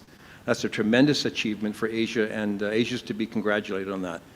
We ran a classifier workshop in Budapest. We've got 2 candidates in the mentoring program to become level 5 classifiers from Germany and India. The IPC is doing a new classification code, and that's taking a lot of work for us to review that and give our input back to the IPC. As well, we had exhibition events at the Marathon World Championships, and a special thanks to Ruud and the Marathon Committee for working with Paracanoe on that project. And finally, of course, we had special O events at 2 events. One was at the Stand-Up Championships, and I thank Noemi and the Stand-Up Paddling Committee for that, and of course Martin being a key part of making that decision happen. As well, we had at the Canoe Sprint Worlds in Canada exhibition events, 4 exhibition events in Special O, and special thanks to Canoe Kayak Canada and L.A. Schmidt, one of the key leaders in Canada, sitting in front in nice ICF blue, who was a key part of making that happen, and of course to Rosa Baranska from Poland, who is our lead on Special O activities and is an unsung hero for us. World's participation, of course I have to give you the reality. This is our pattern since 2009. So you'll see that our high points are in the qualifying years. For the games, it's 42 and 41 countries. I have to say in 2022 we did drop to 28 countries, and that's 120 athletes. And I think we need to be mindful of that and what happens when we go outside Europe, and what are the implications for us in preparing and actually making sure those numbers don't drop. 28 countries at a World Championship is actually below the IPC requirement for getting into Paralympic Games. It's not something we want to be doing on a consistent basis. This must not happen in the future, and we're going to work to make sure that doesn't happen. Oops. The plan for 23-24 is we'll be doing talent ID camps in Duisburg with working with the Duisburg organizers, and in Szeged at the second qualifier, and of course also in 2023 in Szeged at the World Cup. We have a special event that's not on your chart there, but we have, of course, the Paris World Cup right after Duisburg, and we are working to have some special promotional events at that competition, which will start to build our audience leading into Paris 24. And I think actually Canoe Sprint's going to join us in having special promotional events to make sure we're building our audience. Big year for us in terms of regional projects. For the first time, we're in the Asian Paralympic Games, and that's a big achievement for us. This year will be the application for the Para-Pan-Am Games for the Americas. And at the end of the year, in October, we'll have the 3rd World Conference on Paracanoe in Tahiti, and that'll be part of a special effort on our part in the Oceania region to really try to support and enable those countries to be part of our program. And of course, in that area, that's an area where we continually work with the International VAA Federation to make sure that we have a positive partnership that's of advantage to both of us. We are targeting national federations for development in the West Africa project, and we hope to have we will have a competition in December of this year, and Ola from Nigeria is a key part of making sure that that project happens. I think we have Senegal competing in that, Ghana competing in that, and a couple of other African nations. As well as we've identified India as a key place for us to develop in the region, in the Indian subcontinent region, and we're doing a classification course there in January. And lastly, and not least, is that accessing the National Paralympic Committee network is enormous. For those people who are in the game of Paracanoe, you know that they have money for us. They will support our activities. And most of you have been extremely successful at accessing those. Those who are not yet in the para game need to know you can get additional support in this project. You're not alone. And so that's an important message for everybody to be aware of. Our goals, of course, are to increase female participation. We're not happy yet. We're about 1/3 female participation in our events. We need more multi-entry national federations. We have too many who are just one entry. That's not really indicative of a system. But we need federations sending 3, 4, 5, and 6 entries. We want to increase the VL1 category entries. That's the most impaired group. We are working to develop an upper limb classification system, so we will, in fact, be complete on the physical impairment categories. Okay? And we are working to renew the Paracanoe education program. Long-term plan, of course, for Los Angeles. We will target 12 events and hopefully 120 athletes, and that will be the inclusion of the VL1 category. That's on our agenda when that application process starts. As well, for 2032 in Brisbane, our goal would be the inclusion of upper limb impairments into the athlete classification system. It takes that long to get these classification systems approved. And as you would appreciate, when we include another physical impairment category, that will improve the population and our participation. As well, Thomas was part of a signing ceremony on the Special O International in Berlin this year. So for the first time, we have a memorandum of understanding with Special O International, and we are continuing to move ahead on that front. And we are with the cooperation of the German Canoe Federation. And Duisburg will have exhibition events again in Duisburg this year. How we manage that in the long term, we see maintaining that relationship with Special O International as being extremely popular. They came to us because they didn't see enough growth in Special O canoeing in the world. All right? Europe is extremely strong. America's not so. And also Asia, not so, and Africa, non-existent. So we as a federation have an opportunity to bolster that and work with that to improve that. They saw that our sport would be a key sport to have in their group of activities, okay? So that's other people seeing us and how good we look. So we need to believe in ourselves and see how we can also work in that direction. I'm going back home soon, so that I'm getting ready for the cold climate. But icebergs also mean something else to me in terms of our sport. We spend a lot of time looking at what happens on the surface, right? We spend a lot of time talking about the Paralympic Games and the World Championships. But really, what's underneath that water level is the basis of our sport. That's where the tremendous changes can happen. That's where the height of that iceberg gets higher when the bulk of that, what's below the water, is larger. This is a bit of an echo of the British presentation on the first day on growing into the recreational area, but these areas of the clubs, the schools, disability groups, medical therapists, and the commercial interests are where we have to be to make sure that we're stronger and bigger at above the water level. Because as a sport, we're unstable when we have one pillar, right? It doesn't work on the long term. We need to have the support of the recreational sector, and we actually, on the para side, need the support of the medical rehabilitation sector to really have a chair or a stool which will stand the test of time.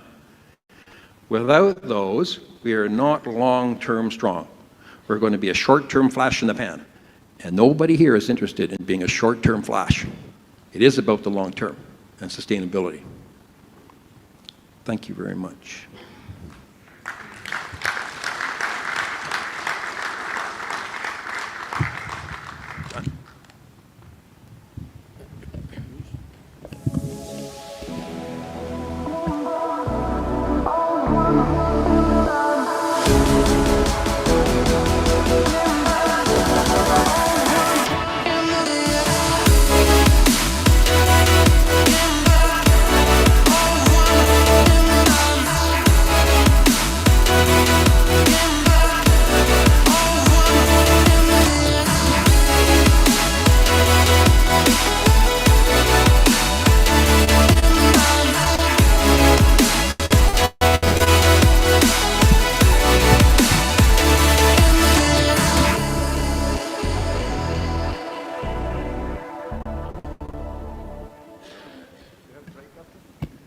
Any questions for John?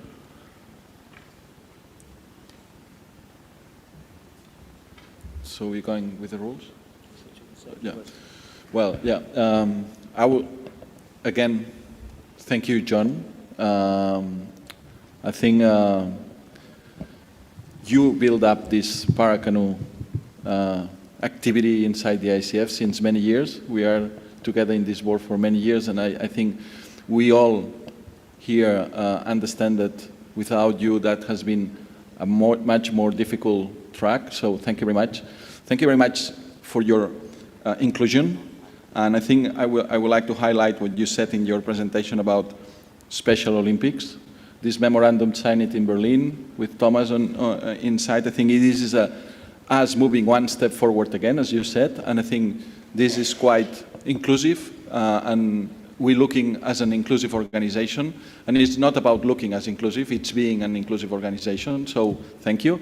And also I would like to thank you, in that case, especially Canoe Kayak Canada, that they put together this first trial that, for me, being in Halifax, I tell you, was the more impressive thing from the whole World Championships. You can understand it wherever you want, but for me it was more emotional than any other part of the event, and I think seeing those guys competing and enjoying it, that's what canoeing can bring to society.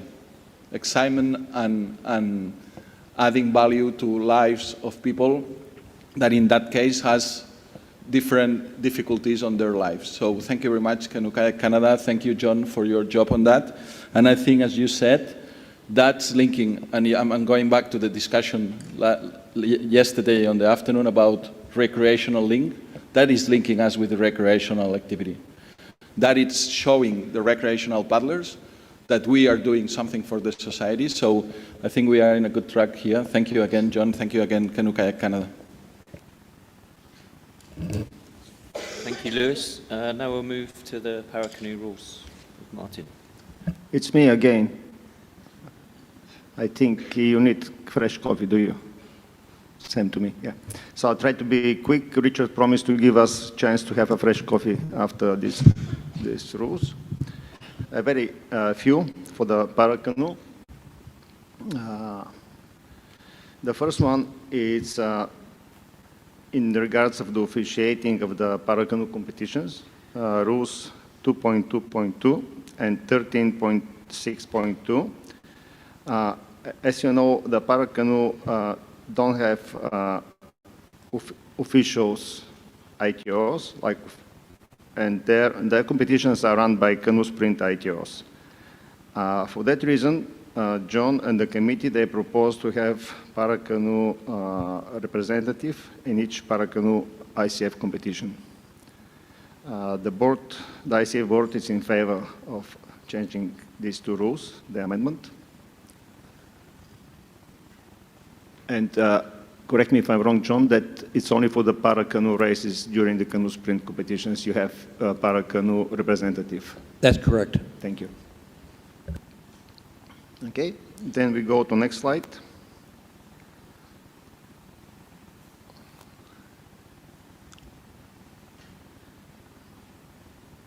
Rules 3.2.6, 3.2.11, 3.3.3, 3.4.4, all of them are about the Paracanoe equipment.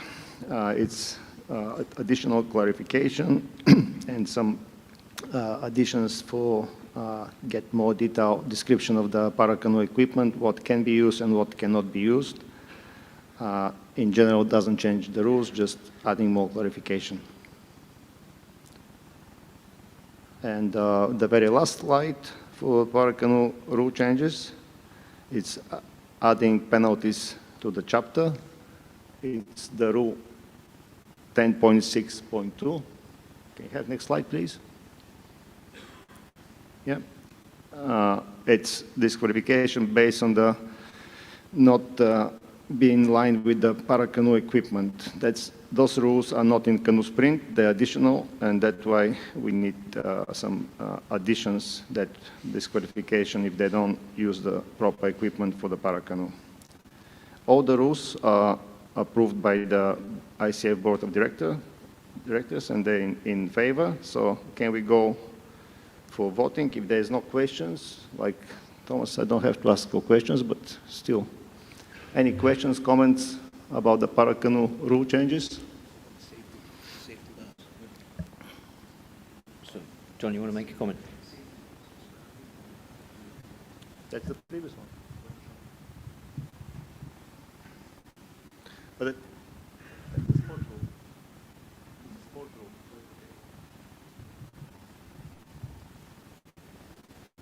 so if there's no questions, that's the case. There's nothing online, John? Good, thank you. So can we go forward to vote for the in block for Paracanoe rule changes? So yes, you support the changes in the ICF Board of Directors? No, you prefer to keep the old rules.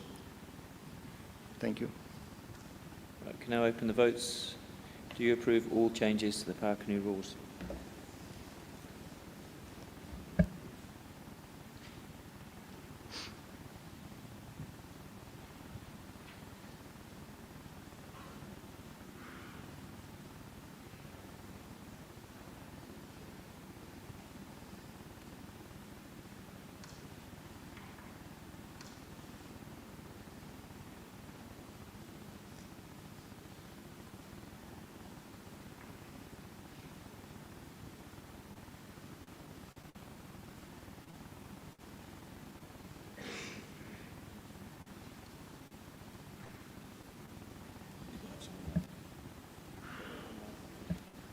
Okay, we can now close the vote. Thank you.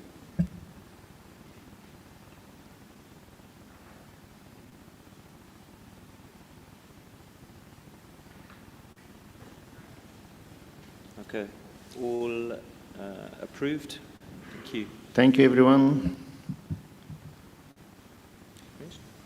Okay, we can now take a coffee break. Thank you very much.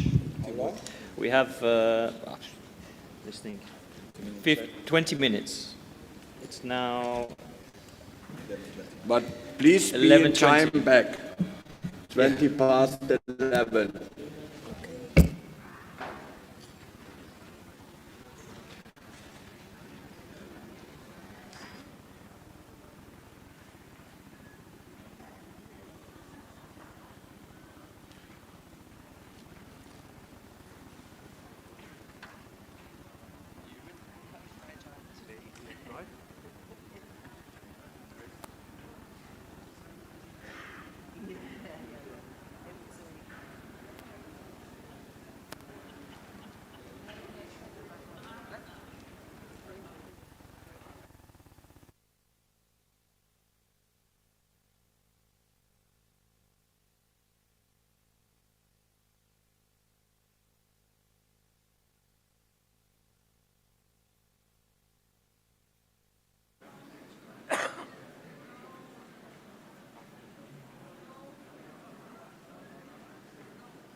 It was not a good meeting. Like, it was a good meeting. I met Charles. I went to the breakfast and took one of my astronauts.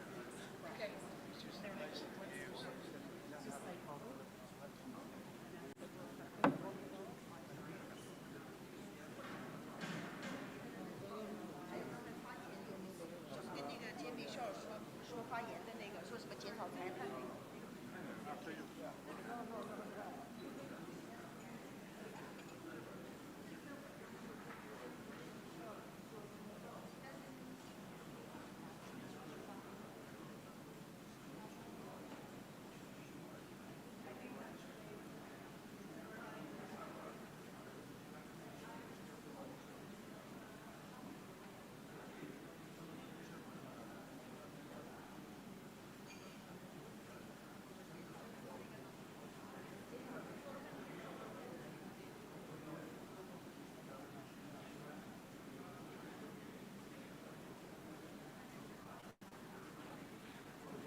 Please take your seats, delegates.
So please take your seats, and I called as next chair, the chairman of the marathon committee, Ruth. The floor is yours.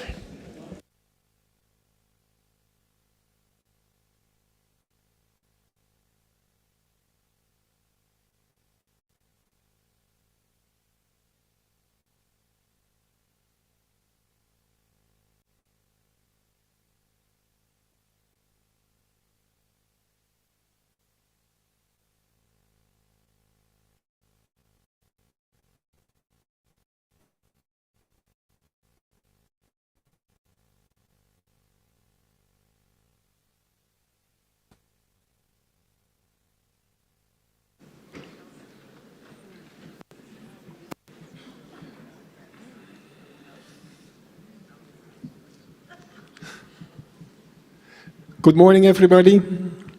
I assume that you have read my report, but anyway, I'd like to highlight some main topics from my report.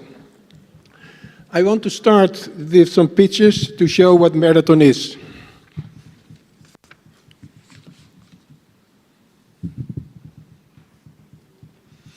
This was the marathon in the World Championships this year, and it was running and running, but that is not only marathon.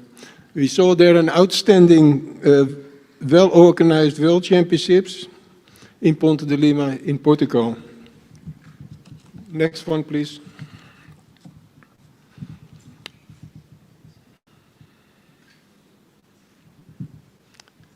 The pictures show why the portage is the most important place for the audience. The concept of marathon is start, portage, and finish in the same area. Without audience, no excitement. The World Games 22 was one of the best for us, for the paddlers, for the athletes, and for us as a marathon people. The portage was a short one. It was for the athletes a new experience with a new concept to participate in the biggest multi-sport event for the non-Olympic disciplines. For me, working with the World Games organization and the Birmingham local organization was a pleasure to do. That is marathon at World and Continental Championships and World Games. Canoeing, running and canoeing. Marathon is a non-Olympic canoe discipline with high cost for the teams and athletes. More than 80% of the teams have to pay the cost by themselves. How to reduce the cost factor for the organizer, not only for the paddler and the athletes, and organize and paddle at a high level is still a challenge and not easy for us. To achieve this goal, we need dedicated sponsors for marathon and who are willing to invest in the actual competition, but also in future competition. Now we talk about the kayaks. It's quite important for us. There is no size difference between the two boats. A marathon and sprint use the same designed boats, but the weight is different. A marathon paddler who also paddles both disciplines needs one for sprint and one for marathon.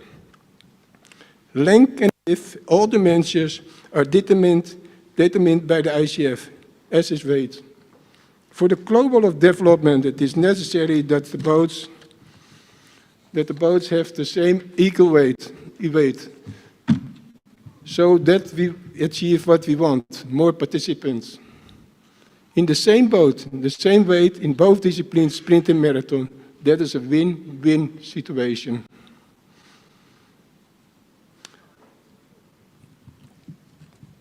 Lighter boats, also less material. Goal number 4 of the United Nations, no waste plastic. Next one, please. We realize that marathon success requires something more than just great races. When we look at other sports, we see something that is important to attract spectators to the stands. Having a local hero helps a lot, but also making sure there is plenty to do around the races for the public. Live streaming in high quality is important, but also make sure that there are good graphics. Sport presentation is what turns a great event into a great show for spectators at the venue and at home. Next one, please. Paracanoe. 2020, we had the first Paracanoe exhibition race in Ponte de Lima. It was fantastic to watch those races. And without the help of the para community, it was not possible. Thank you, John. Next one. Here you see some para. You see four canoe persons at the stage, not 3 para canoe, but 4. No, there are 3. But anyway, John, we had a good competition with Paracanoe paddlers. And we want to go on with Paracanoe, and we work on it. Next one. The Masters World Championships are part of the week in which the juniors, under 23 and seniors also compete. It is good to see this group, and it is an important group to promote our sport worldwide.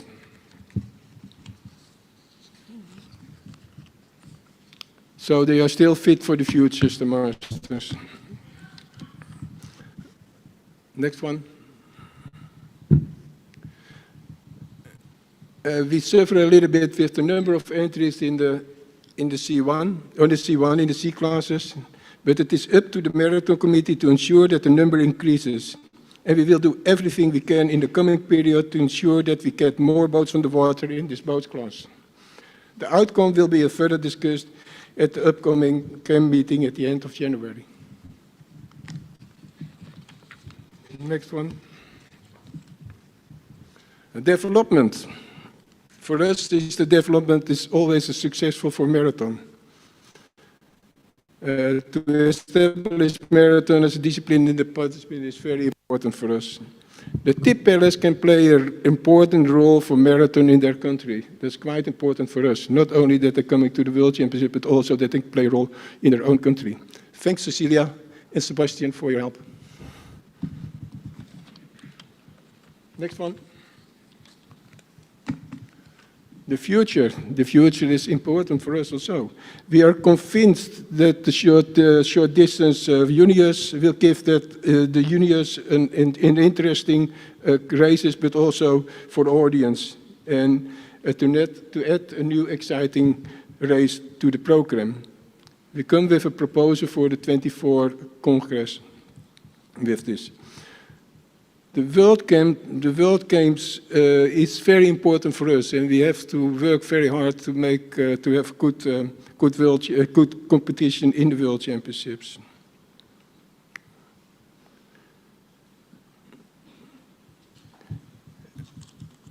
The development marathon in all continents is for us also important, and we like to have the former tip pillars to help us there. And the chairs and also we want to have contact with all the chairs of the continental marathon committees. The future of the marathon is the young guys. This is the under 23 peddler, James Lovemore from South Africa. That is what we're doing. Next one.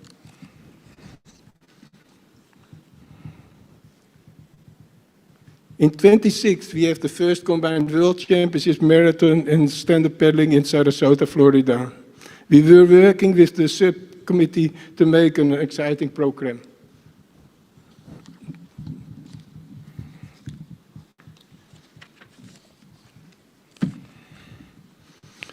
Most facilities with marathon are temporary, and that is a high cost factor for the organization. It is also good to have for the team atmosphere to have all competitors together, masters, seniors, under 23 and juniors. Last one. Of course, we want to thank the staff of the ICF. They did good work. They did a lot of work for us this year. Thank you very much for all your help. And thank you to listen to me, and I don't hesitate to contact me if you have any questions or more clarification about this presentation. Let me know. Now is a short video about the World Championships 2021 in Baskov. No.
Thank you, Ruth, and congratulations for the job done in Portugal.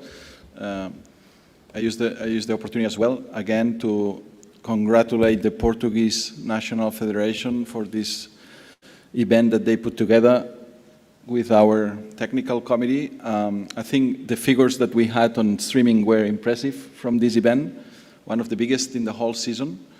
And marathon shows that can be a very interesting discipline and attract a lot of people. So Ruth, keep going on that direction. I think that's what we need. And the sport of marathon, it's showing a different view of our flat water discipline. So thank you very much. I think our friend Jorn will be super proud about your job done. So I think we need to keep people like Jorn on our memory as one of the developers of this discipline. And looking forward to see next year events and keep having these huge crowds watching and excited about what they're watching on the water. So we think that the diversity of our disciplines, it's what it makes us stronger. So we need to focus because we know where it comes our revenues and at the minute where we need to be focused. But all these non-Olympic disciplines are adding one value that it's uncountable and in the future can help to have a much rich group of activities and a wider range of paddlers that can be interested to joining ICF, but also all the national federations. Thank you, Ruth. Are there any questions to the Canoe Marathon Chair? If not, then we'll move forward with the rules. Are you ready for more voting? Yes, you are, I know. Okay, next one, we're going to rule changes for Canoe Marathon. The first one is Rule 3.2.2, which is in regards the boat construction.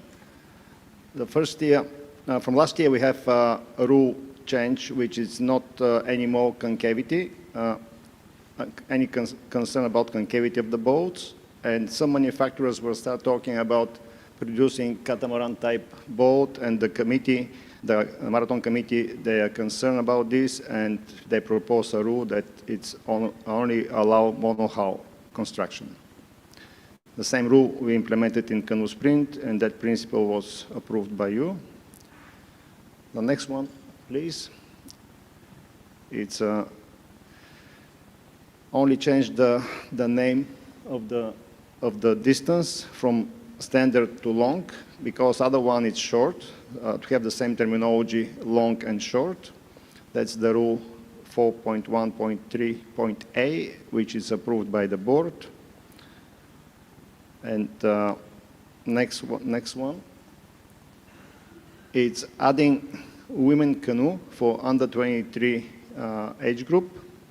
It's getting to the gender equality, as Ruth mentioned before. There's not as many canoe paddlers as kayak, and slowly adding event by event, we think there's already will be enough participants to be eligible class.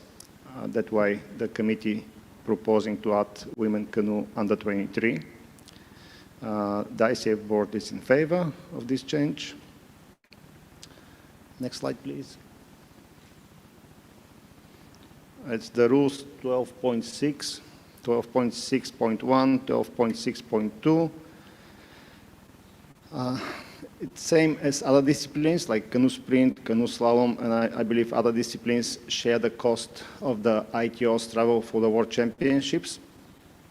Until now, I'm not sure how they work, but now will be the cost of the flights of the ITOs for the World Championships will be split equally on the athletes, and will be based on the number of athletes per each NF. That's exactly the same rule. It's in canoe slalom and canoe sprint. And the last slide is 12.4. Here, by mistake, we have the women canoe twice, but it's 12.4 that allows masters to have doubles from different countries. The same principle is adopted for the canoe sprint. And canoe sprint, the team boats can be combined between 2 or more countries if it's K4 or C4. So to have the same principle across all ICF disciplines, the marathon committee proposing to change, to add this rule to be from different countries to be allowed. So that was the last rule change proposed by the Canoe Marathon Committee. All the changes been approved by the ICF board, and it is in the favor of them, of these changes. So please, let's go for voting. Okay, sorry. Any questions, comments?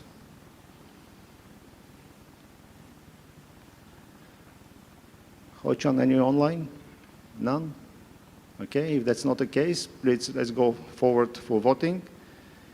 Yes, you confirm the changes approved by the ICF board. No, you don't approve and you want to keep the old rules.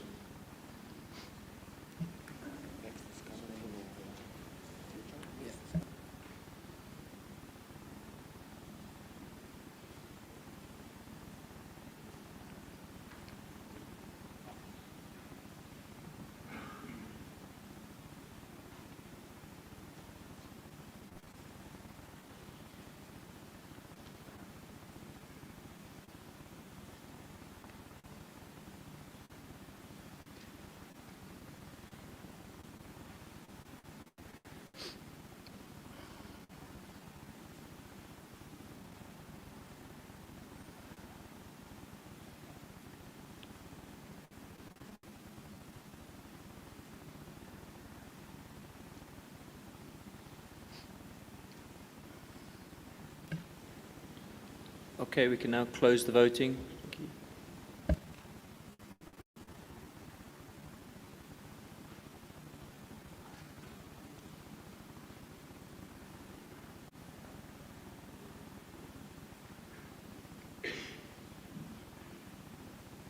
Thank you very much. Congratulations, Ruth.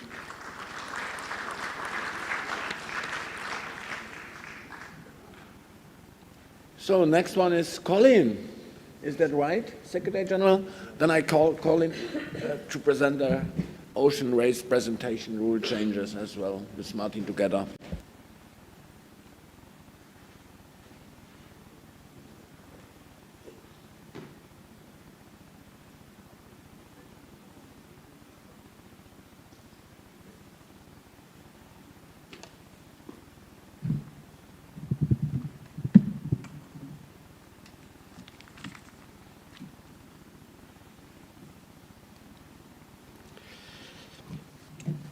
Good nearly afternoon.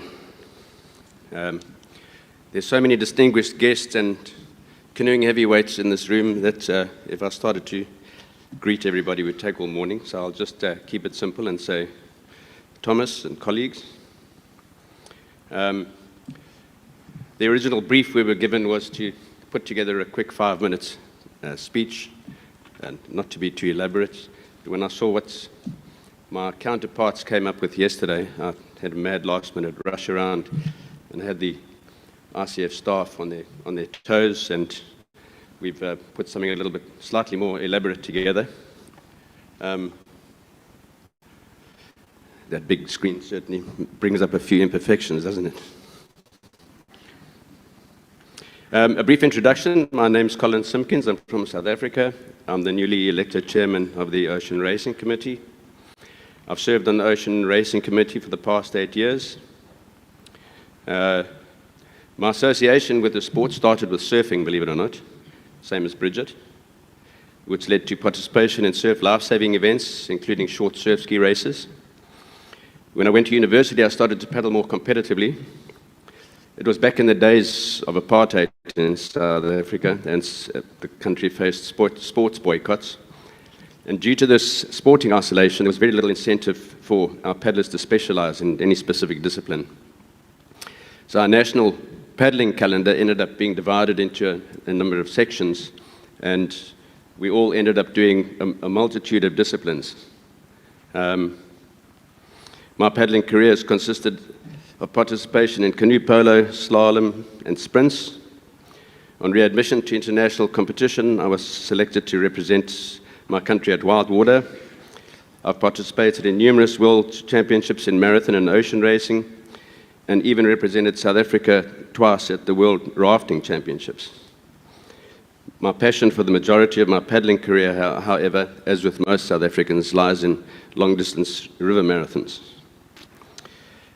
I've had the privilege of sampling the majority of the smorgasbord of marvelous paddle sports disciplines that make up our federation. On moving back to the coast about 15 years ago, my love for the ocean was rekindled. Surf ski paddling at that stage was going through a bit of a metamorphosis, and there was a push away from being qualified lifeguards into allowing other paddlers into the discipline. And the discipline of long-distance ocean paddling was formed. The approach to the RCF to become integrated in order to host a recognized World Championships was a natural progression, and the first ever World Championships was held in 2013 in Portugal. 9 years later, we once again returned to Portugal, where the event took place a few weeks ago. A huge thanks to Nelo, Andre, and to the Portuguese Federation for picking the event up at very late notice when New Zealand had to withdraw due to COVID restrictions. Australia and South Africa are universally recognized as the founding countries of the discipline. Ironically, neither have ever hosted a World Championships. That'll change next year when the world's best will head down to Australia to contest the World Championships. And no pressure, you Aussies. Our new committee has proposed a number of rule changes, and I'd like to just take this opportunity to provide you some context into the mindset that resulted in these proposals. My opportunity to participate in a multitude of disciplines has underlined the fact that each has its very own unique culture and characteristics. None of us here as individuals invented them, we don't own them. We are just brief custodians of the administration. Our goal as an international federation should be to provide structure and support to allow them to flourish. The vastly different nature of our disciplines presents varying degrees of opportunities and challenges for those who are tasked with developing them and hosting events.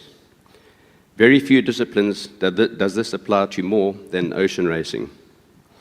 We have unique opportunities regarding the size of our playing field and unique challenges, especially in the area of safety. Unlike all other disciplines, ocean racing does not consist of a number of events or races within a competition, usually in full view of spectators and officials. It is characterized by a mass start with all ages and genders being able to test themselves against each other simultaneously. For the vast majority of ocean racing events, the competitors are out of sight of spectators and officials, and in extreme conditions, even out of sight of each other. Ultimately, it's a fairly selfish discipline. The requirements for a large number of qualified officials does not therefore exist, but the necessity to have a very knowledgeable race director and an extremely efficient safety crew is absolutely essential. The core culture of ocean racing lies in paddling in extreme downwind conditions with strong winds and large swells. Unless you have experienced it, the exhilaration of harnessing is very difficult to describe. It's a skill that is not easily learned and takes years to master. Herein, though, lies a dilemma. The success of the development of a discipline is often gauged by the number of continents and countries that are present at major events like a World Championships. Many countries around the world do not have the conditions that would simulate those that would be classed as ideal for seasoned ocean paddlers. Paddlers from these countries would not be proficient in the preferred downwind conditions. Applying the mass participation success criteria would be counterproductive in our discipline if it were to adversely impact the safety profile. Our challenge will be to attempt to grow the discipline without compromising the integrity of the culture, but at the same time maintaining safety standards. We need to ensure that every competitor who gets onto the water at the start of an RCF-sanctioned event is proficient enough to manage the potential conditions of the day, and that there's a comprehensive list of safety protocols in place to ensure their safety. There is an attraction in setting standards and expectations for our disciplines and the events that they host. However, there's a fine balance between wanting to maintain these standards and stifling the unique culture of the discipline. As mentioned earlier, ocean racing is the only discipline where the competitors are out of sight for the majority of the event. This poses a massive safety risk. There have been incidents in the past where competitors have been lost at sea. A number of them have been tragic. Being a race director waiting at the end of an event and having competitors unaccounted for is not an enviable position to be in. This has previously been compounded by the fact that there's been no certainty of where the possible location of the individuals. In the previous rule change that we insisted on the carrying of a tracking device by all competitors in open ocean events. This rule has been applied haphazardly. Our challenge is to find an internationally available device or app that can become the standard or norm for our events. Many of our disciplines have an element of risk. Incidents or accidents are inevitable. In these cases, we would need to prove that we have done everything to mitigate these risks. A further challenge or opportunity for our discipline is the fact that the vast majority of the major international events are organized outside the auspices of the RCF.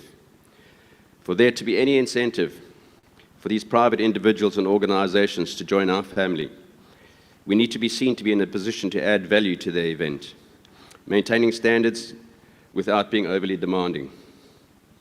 Lastly, the potential for growth in our discipline is massive. We need no infrastructure and very few officials. There are approximately 620,000 kilometers of coastline around the world. Nearly 2.4 billion people, over 1/3 of the total human population, live within 100 kilometers of an oceanic coast. There is a huge market to tap. However, for any sport to develop, it needs to be seen. Providing visual coverage for events like football, canoe polo, marathon, and sprinting are relatively easy. There are massive challenges and opportunities in providing adequate visual coverage for an ocean race, especially if the conditions are ideally extreme. The use of drones or on moving boats in strong winds is going to have to become developed. So, in summary, the aim of the new Ocean Racing Committee is the following: to maintain the open culture of the discipline, to place a far higher emphasis on safety at RCF-sanctioned events, to ensure that all paddlers who enter RCF-sanctioned events are proficient, to seek an internationally recognized and standardized tracking device, to look for innovative ways in which we can improve the visual coverage of the discipline, and our proposed changes to the rules will reflect this. We got a small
That was me.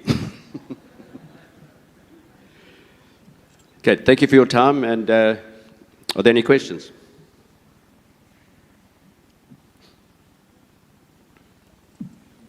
Miroslav.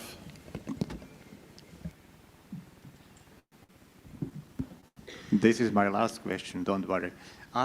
It's very simple. Why do we call the boat the surf ski? I don't understand this. How long have you got? Okay, so the discipline, as I said, was originated in South Africa and Australia, and it derived from an association with surf lifesaving. And in those days, and still in our countries, they're called surf skis. So all of the people that paddle in canoe ocean racing don't know what the hell canoe ocean racing is. They do know what a surf ski is.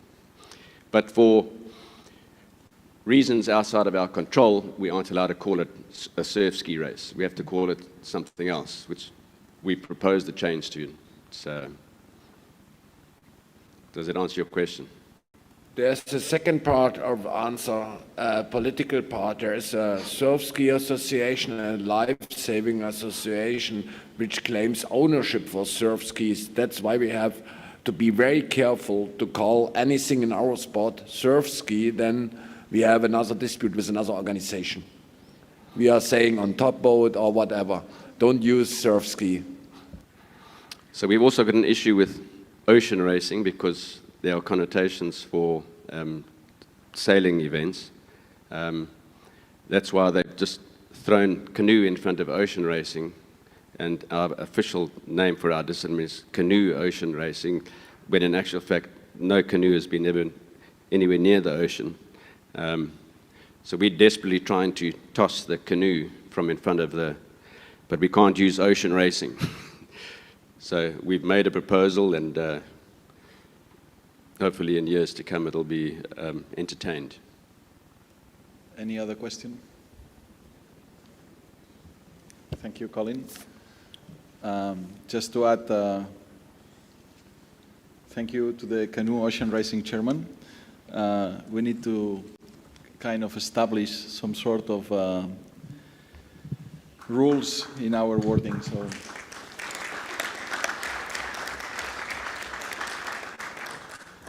But I agree with Colin on the fact that ocean racing, it's a discipline that can add lots of new things into our culture, into our community, especially the fact that it's on the sea. As Colin said, I think it's a massive factor because the population around the sea, and also because we're seeing developing opportunities around ocean racing in many places. You know, I have friends in Emirates going into paddling because they have this opportunity through surf ski because they feel that they are safer because it's a sit on top, and they feel safer in a sit on top than in a standard sit-in kayak. So I think we need to take this opportunity, as Colin said. We need to try to push as much as possible to enlarge the community of people paddling in ocean racing. And I can say, as Colin, so I think it's an opportunity to bring more people, and again, to bring the recreational factor closer to the ICF. So again, thank you to the Portuguese Canoe Federation because they had hard times this year running 2 World Championships in a row, first marathon and then ocean racing. And I think together with the 2 technical committees, they did a great job. Keep the work, Colin. Thank you. Okay, we will move to the rule changes for the canoe ocean racing. Thanks, Colin, for the great presentation, but you almost left nothing for me to talk about, so you explained everything. But I'll try to find something. Can we go for the first slide, please?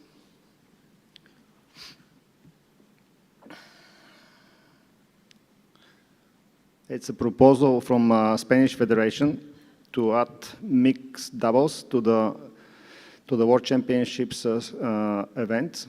Until now, we had only singles, and the proposal is to have mixed doubles open, mixed doubles under 23, and mixed doubles juniors. The committee was in favor. Same with the ICF board is in favor to add these mixed doubles to the events. Next one, please.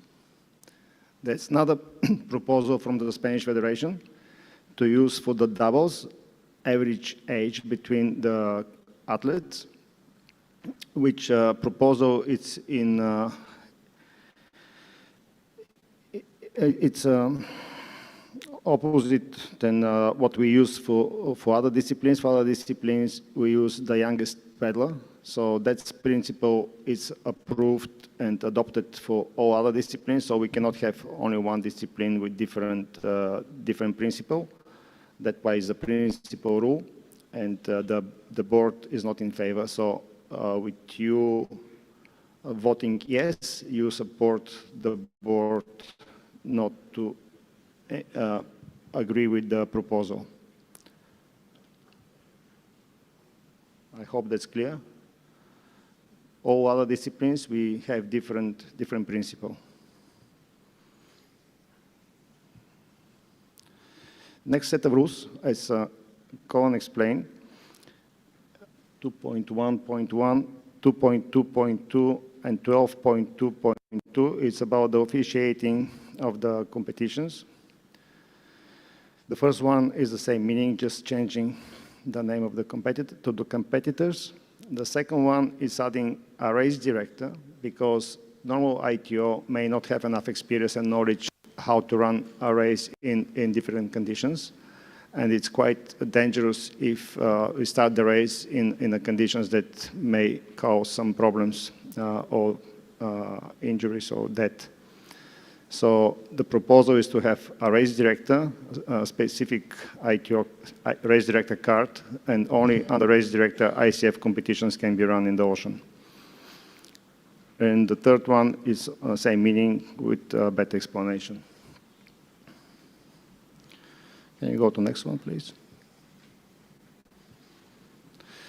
Next rule is 6.2.3. It's for applying the sticker on the boat with the flag, country flag. You know, in the ocean, there's a lot of waves, a lot of visibility can be low. So with country flag sticker, can be easy to identify athletes during the race. Next one, please. 12.10.1, 12.10.2, 12.11.3, modifications of the Nations Cup rules. Reduction in the numbers of top 10 or top 10 athletes per country to 3 will create more fair competition, because more countries will have 3 athletes than 10. That's not in favor in the big teams, but in favor of the fairness of the competition across all the teams. And the last 12.11.3 is introduction of the Friendship Cup, which includes Masters results. The Nation Cup, including only juniors, under 23 and Open, which is the official ICF Nations Cup, and this is the Friendship Cup is an addition, including Masters. Next one, please. Rules 13.1, 14.1.6. At the Congress 4 years ago, the ocean racing was allowed to have a valid junior world championships with different standards than all other disciplines. The period of this exception period was 4 years, so now is the time to reduce this, to take these rules out and to keep the same standard for all disciplines. So that's why these 2 rules are going to be deleted from next year. The board is in favor. Next one, please. 12.9, 14.2.2, adjusting the amount of prizes for the Canoe Ocean Racing ICF competitions. The first one, we had required minimum prize money of 20,000 euros. Now the committee proposing to be a suggested amount. If the organizers can provide, it's great. If they cannot provide, can be something different. So in this way, we will hope to have more organizers and more bidding for the host World Championships. The second rule, 14.2.2, is in regards of the World Cups prize money. It could be prize money, but also could be a price on equivalent values. Say, for example, boats or pedals or something, depending on the sponsors, may provide prices in the same amount of money or higher. All these rule changes, the board of directors is in favor.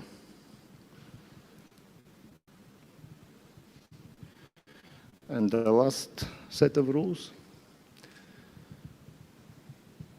12.8.2 and 12.8.3 is just adjusting the medals. Like, there was a big discussion about this rule change because all the age groups, they start together and looks not very professional if the first crossing the line is not world champion, but its second one is world champion because first one is world champion for under 23 or junior or masters. So that's the proposal of the committee to have overall ranking, which is after long discussion to be in line with other rules. It's like additional medals. We have medals for each age group and then additional medal for overall winners. And the prize money on all whatever prices, they go based on that one. So the board is in favor of that proposal, and that was the last one. So, any questions, comments?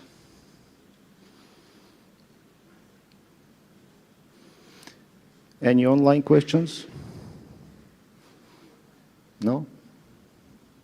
So if not the case, please, let's go ahead for voting. Again, keep in mind, there's one rule that the board suggesting no to accept the proposal from Spain to have average age in the doubles. Yeah, but we have to separate this rule and have to vote at first only about this rule change.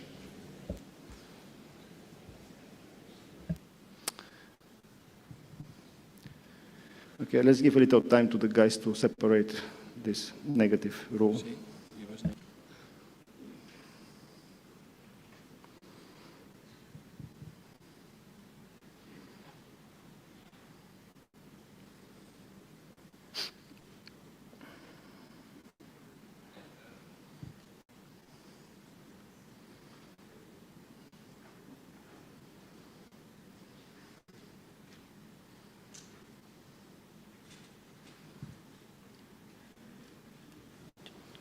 Just to be clear, Martin, that's 6.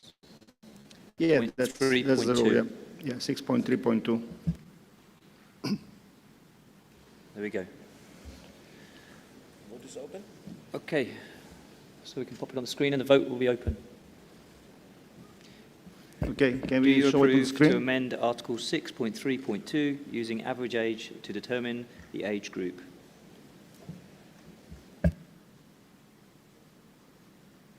So the board advised to vote no.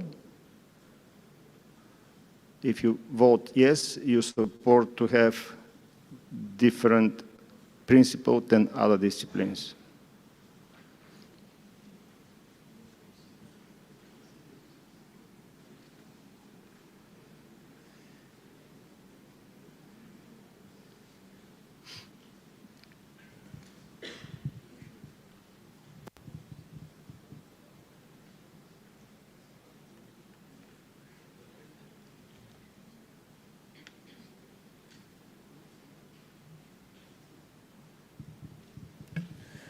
Okay, we can now close the vote. Thank you.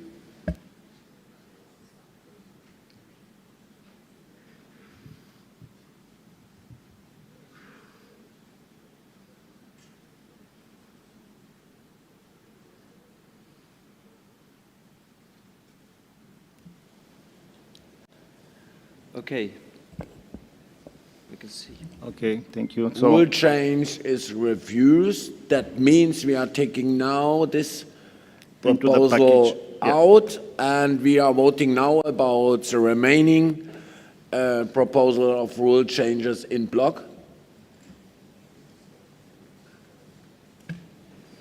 Okay, so the next question is, do you approve all changes to canoe ocean racing rules? Voting is now open.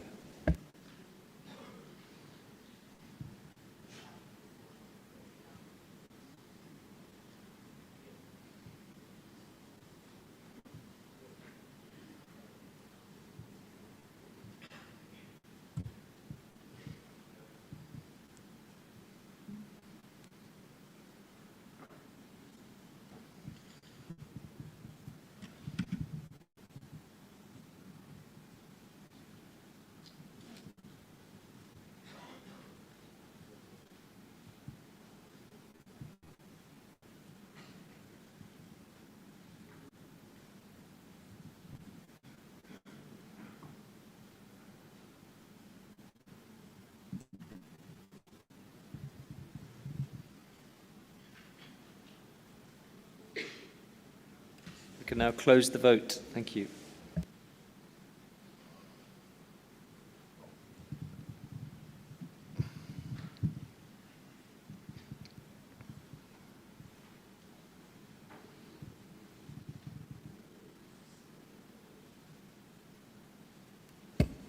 Okay.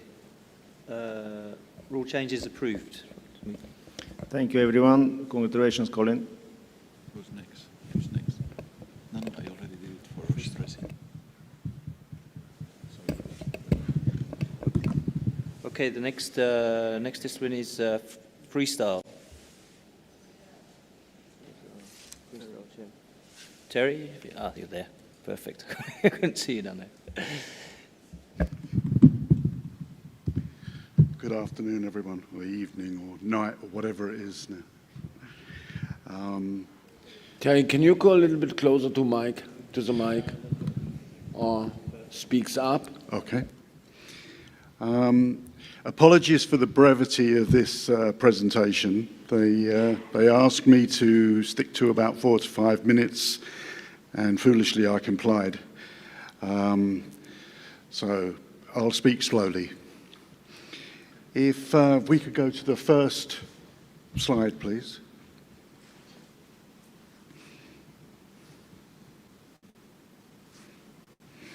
Okay, so if you look at the schematic on the right, the committee have identified 5 main responsibilities.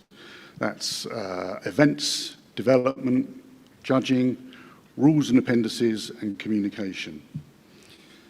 The subheadings around those are tasks associated with each responsibility, and each of the committee members takes care of one of those responsibilities. The committee has monthly meetings, and our agendas and minutes can be found on our Google Drive, and I think there's an example on the report. We've recently introduced a rules advisory group made up of athletes, coaches, judges, and a committee member. This group reports directly into the committee. Next slide, please. We've had 2 major competitions this year, and both exceeded our expectations. We had a brilliant Worlds in Nottingham, and I'd like to thank British Canoeing for their amazing support. We also had a really successful World Cup series in Columbus, Georgia, USA. This year, at these events, we introduced what is a new class for us, which is Women's C1. We also successfully tried out remote judging using a live video link. That's another first for us for freestyle. Other activities this year included 2 judge training seminars and 2 development camps.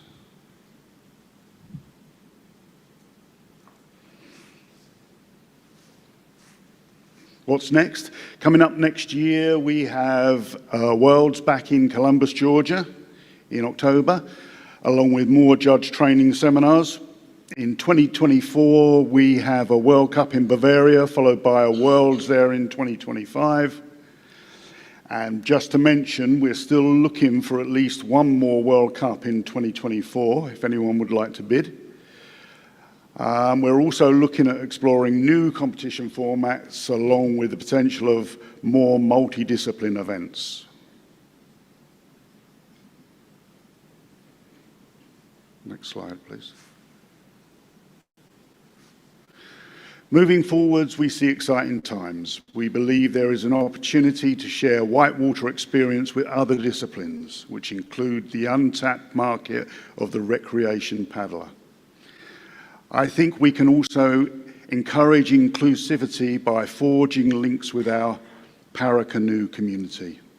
I also think that it's important to build on this year's successful development camps by adding potential new locations in Asia and Africa, both emerging continents for freestyle. So watch this space.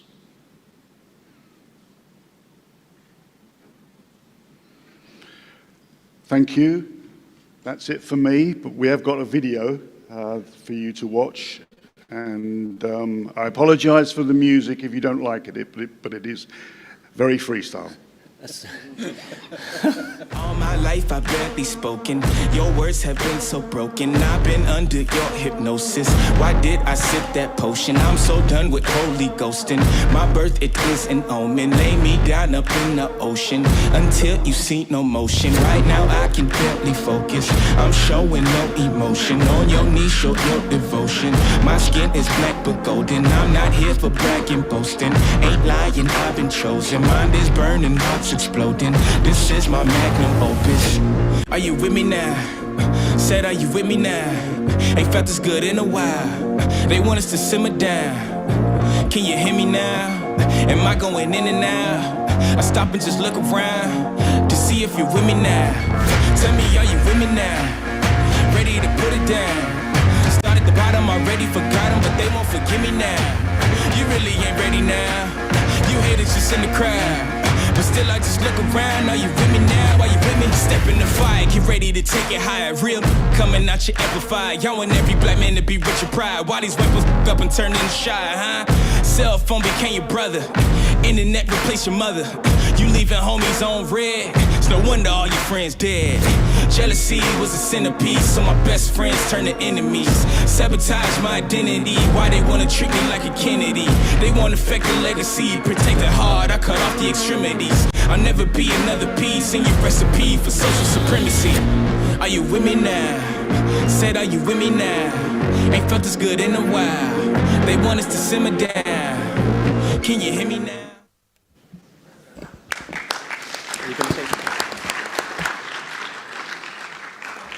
Thank you, Terry, and good job following your predecessor on the freestyle presentations. I would like just to say that I was able to attend these World Championships, and for me it was quite a tough thing, being there and not managing the competition. But Terry removed me from the judges' stand after 5 minutes because I was trying to change the whole thing. But he did a good job because everyone agreed that that was one of the best World Championships ever. So well done, Terry, and your committee. And should remind that the freestyle committee had a tough couple of years without competition because the COVID pandemic. These World Championships in Nottingham were cancelled or postponed 1 year, and I think the resilience from the committee and from British Canoeing was making this competition very good. And I think Thomas was attending with me together, and both of us, we agreed that was a really good event. The World Cups in Columbus that were on schedule, so I think for next year, World Championships back in USA with our proposal to have more competitions in USA and having more visibility for ICF can be a first step. I will just suggest that keep the work done, Terry, and freestyle, for me, it's something more than a discipline here. As you know, I've been chairman for 15 years of this discipline, and I was introducing it. I try to be a little bit looking at it from the distance, but always my heart keeps being linked to this discipline. But I think we have a good product all together. Again, 9 disciplines, and I think we need to look at it from the bigger picture. And when we look at the bigger picture, then all the disciplines that we have together are making a great product that we can sell. And this is another example. Thank you, Terry. Okay, so let's move on the principal rule change for Canoe Freestyle. Okay, so we'll start with the, sorry, I adjust the mic. The rule 2.1.4, which is about the open format requirements. So here the Canoe Slalom Committee asked to amend this rule in order to allow more possibility to include level 4 competition because the chapter 5 was too restrictive. So here the new wording is like just to consider the section 3, which includes the safety rules. Can go on the next one, which is 4.2, yeah, about grammar and abbreviation. So here it's just to simplify the abbreviation of these two events, men's skirt and women's skirt. Just that, simplify. Next rule, 9.2.2. It's about to clarify about the team leaders meeting attendance and to get a traductor with them, the translator, sorry, with them at the team leaders meeting. Rule 11.2.6. It's about the event terminology. So here it's to precise and differentiate the different competition phases and to not create misunderstanding when you are reading the rule book of Canoe Freestyle. Next one. Here it's a new rule, and it was relevant at what point at the World Championships in 2022 at Nottingham. Like, it was not written in the rule, but here the committee wants to precise that in case of an appeal, of an inquiry, sorry, the fee will be returned if the protest is upheld. That's it. We are finished with the Canoe Freestyle principal rule change, and we can jump on the vote. If you have question, Are there any questions for the proposed rule changes? No? Okay, so we move to the vote. Do you approve all changes in Canoe Freestyle rules? You open the vote, please.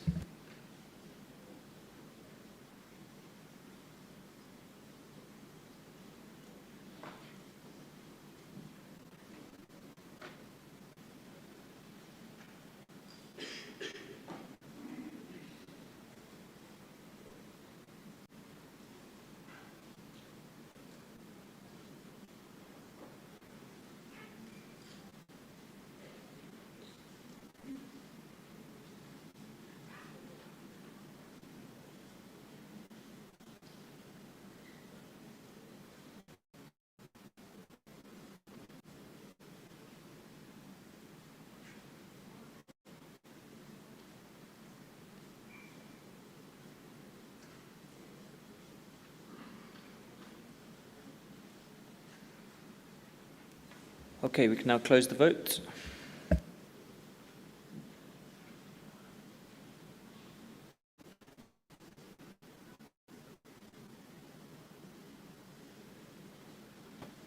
Yeah, congratulations, rules are approved. Thank you.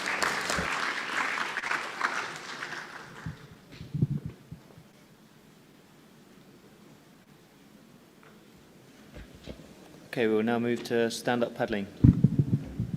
It's not so easy to be the very last presenter at a 3-day congress, so I can promise I will be quick and effective as possible.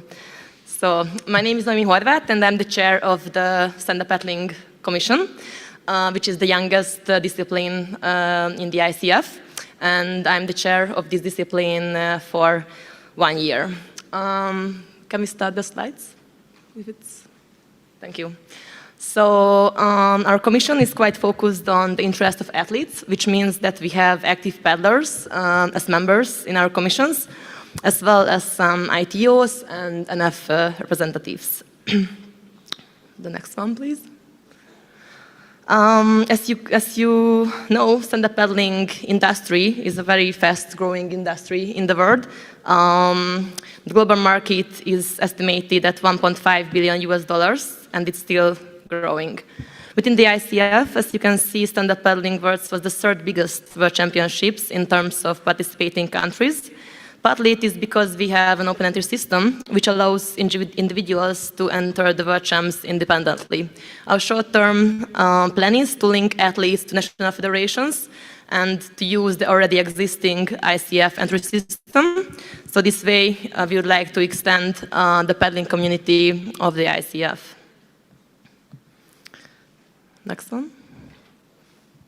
Yes, in 2022, we organized the ICF Stand-Up Paddling World Ranking Series, which consisted of 7 events, including 3 World Cups.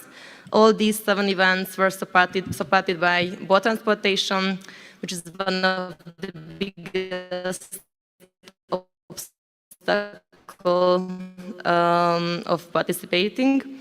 And also prize money was provided by organizers at each event. The World Championship in Poland was the 3rd one in the history of ICF, with a record number of participating athletes from all over the 5 continents. At this point, I would like to say a huge thanks to dealing with the ICF, and it is much to be said that we achieved what we did this year. So thank you. Next one. And now some words about our future plans. Since ICF started dealing with stand-up paddling, I believe that stand-up paddling will grow and expand with or without ICF. So I think that it would be unreasonable not to stand in the front and take the lead. In order to develop this discipline, we need to be present on all continents, for which I would like to kindly ask the help of our continental representatives. Plan to prepare an ICF role model that can be used by all national federations in order to develop stand-up paddling. To attract the best paddlers from the world, our goal is to organize the most appreciated and supported sub-event in the world. Next one. Yes, as the commission of this discipline, we have the obligation to strengthen stand-up paddling in all national federations, to finalize the basic rules, to make ICF events appealing for athletes and organizers, and also to develop TIP opportunities and ITO seminars. These are all existing in other disciplines, so we need to create and manage them in stand-up paddling as well. And the last one. We will have a lot of rule change proposals, which I really hope that the Congress will approve. All these proposals are supported 100% by our Commission, and they were discussed for long hours with athletes, coaches, and ITOs involved, so I kindly ask the approval of the Congress for all the rule change proposals. Thank you.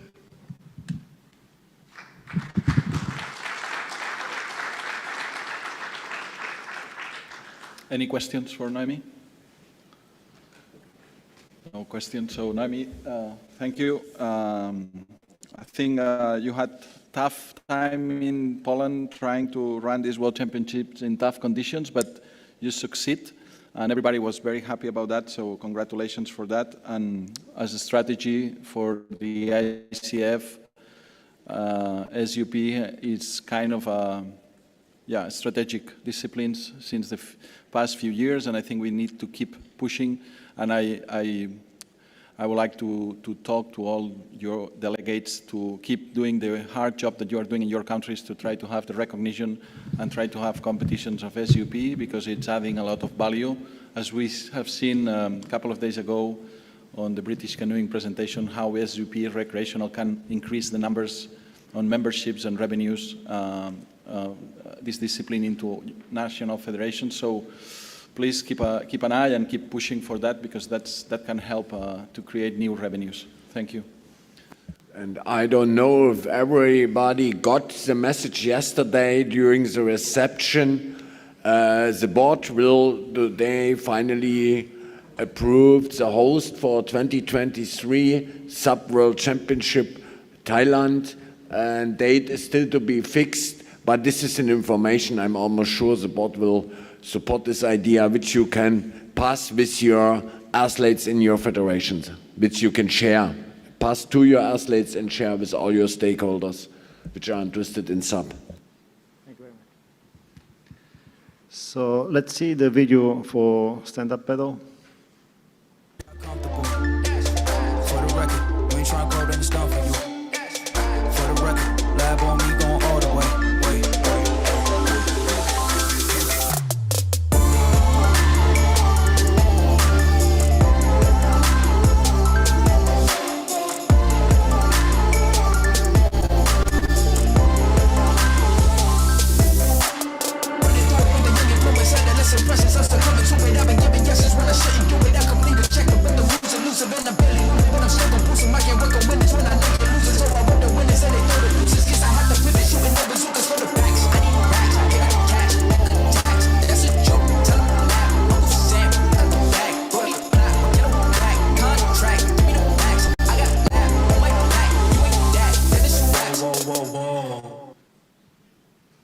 Thank you. So, stand-up paddle is ICF, the newest discipline, and as you can expect, that's the most changes, rule changes and new rules here. We try to make it in line with other disciplines, so there were a lot of additions and a lot of changes. Of course, here they're not the sport rules, but still there's quite a lot. So let's start then quickly. The first set of rules is about the board construction. First, we delete soft board from the rules because no one is using soft boards for competition. Usually it's hard board or inflatable. That's rule 3.1. And then rule 3.2, it's adding description of the soft board, inflatable boards. Until now, we didn't have any description, and people start cheating, as you expect. They put some part inflatable and call it inflatable, but it's not. So we have proper description for inflatable boards.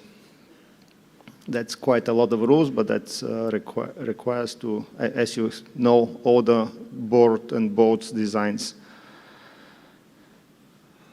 The ICF board of the directors is in favor of adding all these descriptions of the inflatable board. So can we move next one?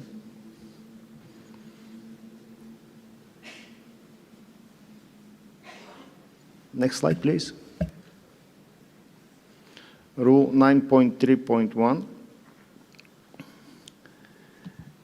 Many competitions around the world are only one day, so it's not possible to use the old rule. So we have to have athletes briefing within hour and a half before the first start. So many athletes, they just come, race and go, and something unique for this discipline, so we cannot use as other disciplines the day before. That's why we want to change the rule. The ICF board of directors is in favor. Next one, please.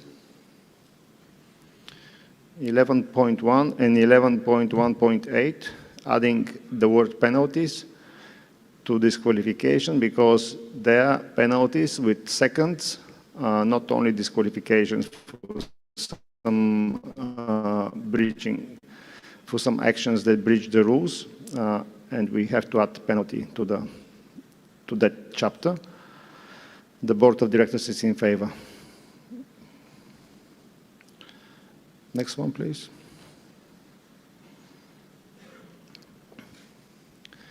Okay, as you know, stand-up paddle, it's the World Championships, it's allowed individual entries, but we keep the team events for federations, and we have team events for long distance and technical races.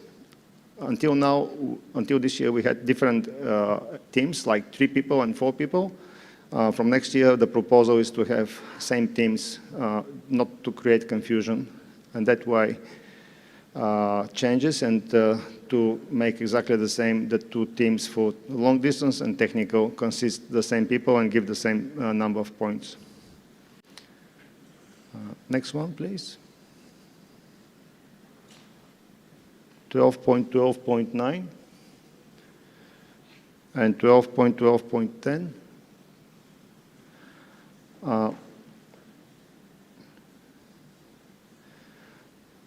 Adjusting the points, which it's easy to calculate. We had opposite points, like first place giving 1 point and going in this way. Now it's opposite. The first place gives the biggest number of points.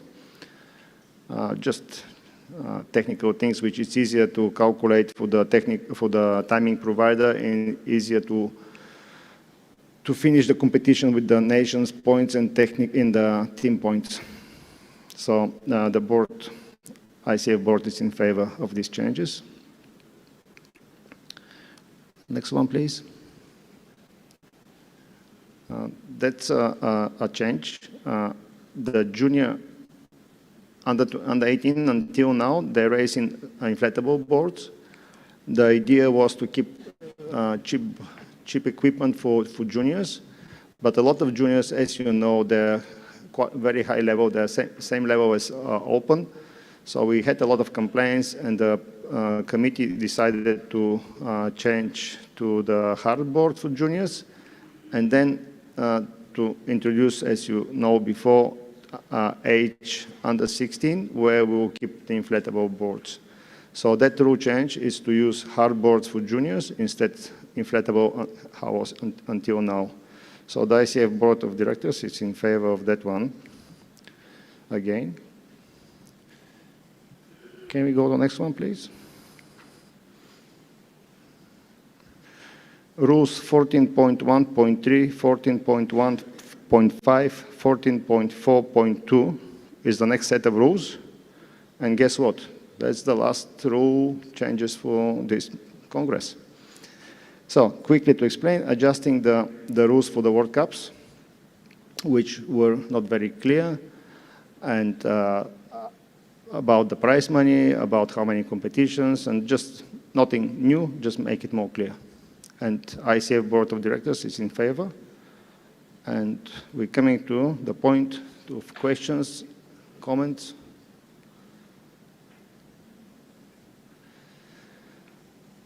Any questions? Any online questions? So if it's not the case, let's go forward to vote. Okay, we can open the vote. Do you, and this is our last vote of the day, I believe. Actually. Yes. No. Second last. We have to. Oh, sorry, second last. Second the last. host Second of the next Congress. Apologies. Do you approve all changes to the SUP rules? Vote is now open.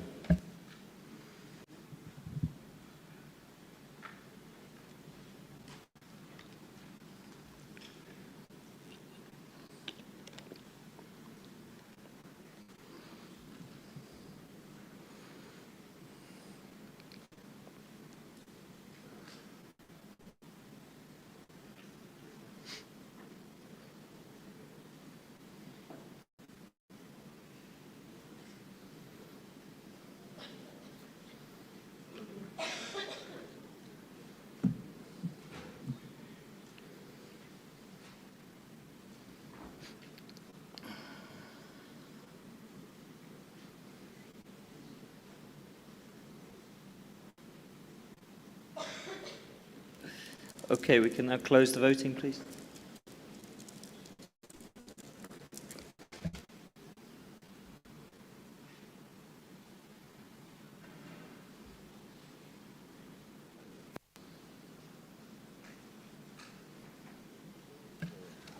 Okay, rules are approved. Thank you very much, Martin. Thank you. It was a real pleasure to work with all of you and your support for all the rule changes. Thank you. Congratulations, Noemi. So technical stuff is accomplished. We can come back to the pleasure and can already looking forward to the next Congress 2024. And I ask Turkish Federation to present their bit with the beautiful city of Antalya.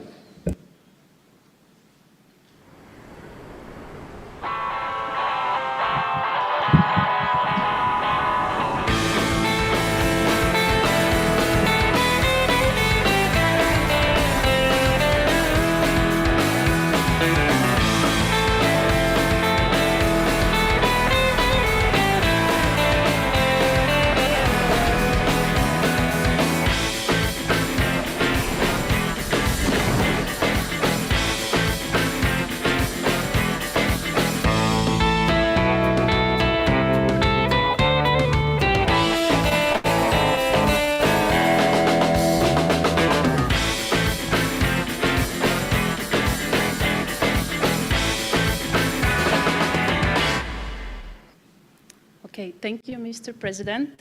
Good afternoon, ladies and gentlemen. I would also like to use this opportunity to say thanks to Turkish Canoe Federation President, Mr. Alper Cavit Kabakci, for trusting me and giving me this honor to stand up here in front of you today. My name is Laz Maliepa, and I am retired sprint kayaker that represented Turkey at Rio Olympic Games 2016. I know that everyone is tired and wants to go, so I will try to be very quick. And actually, this video I was planned to show you later, but that was about the Turkish Riviera, the area where Antalya is located. So we can start with the slides. Next one. Yeah. Continue. So Antalya is a city where the sea, sun, history, and nature commune in harmony. And I want to highlight not only the beautiful shores, ancient sites, and weather, but also the Turkish cuisine, hospitality, and of course, the hotel service quality that Turks can provide. Going on, speaking about coming to Antalya, it will be really easy for you to come to Antalya by the plane, as there are many direct flights from Europe and Middle East, and 1 hour domestic flights as well from all major Turkish cities daily. We are expecting actually the 15 million passengers until the end of 2022, just in Antalya. Continue on venue.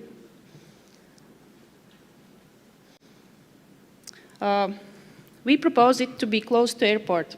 Meeting halls located in one building and equipped with everything you need, as you can see on the photos. The next one, it's the boring one. As you can see the list, there are many options and you will have the rooms you need. Speaking about the language. Next one. Accommodation. Okay. Speaking about accommodation, we will accommodate all the participants in one 5-star all-inclusive hotel, and would like to highlight that there is meeting halls, guest rooms, and dining halls will be located in the same building, so you will not need to spend your time on transfers and long walks. Now speaking about the transfers. We will provide you short, private hotel airport transfers, and they will be included in the accommodation price.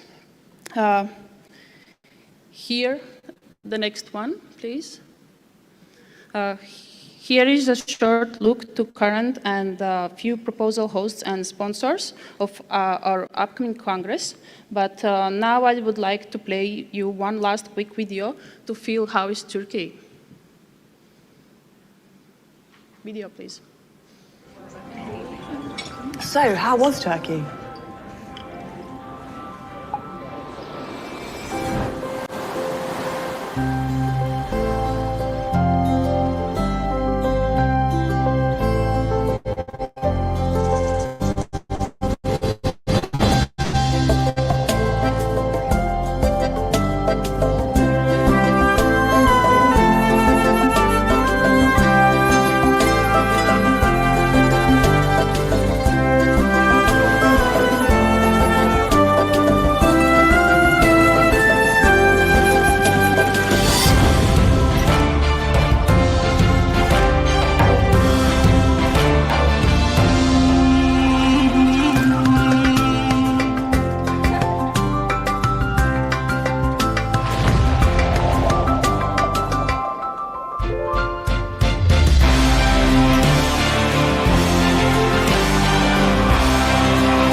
how Turkey was. Wow. Yes.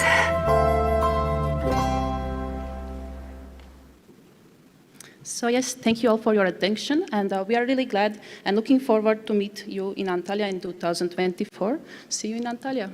Thank you.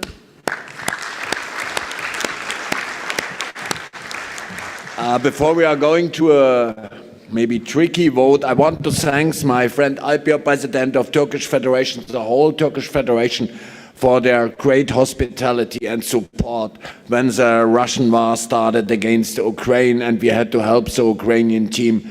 Without your help, we never could help in that way as we did it. So thanks already from this stage to you and commitments of your federation. And now we are going to a vote. Only one comment. Maybe we can consider to take alcoholic drinks out of the fee, because I realized it's full board what you offered, including alcoholic drinks.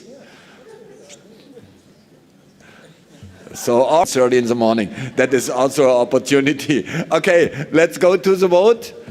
Do you approve to hold the next ICF Ordinary Congress in Antalya, Turkey?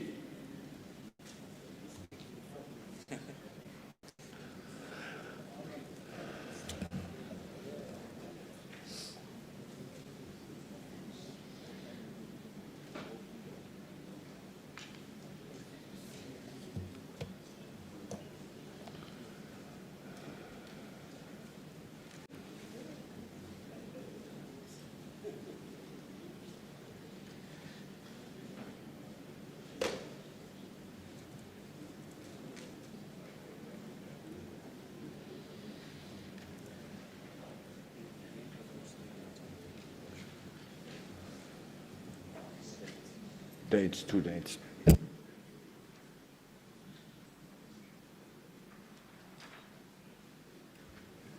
Then vote is closed.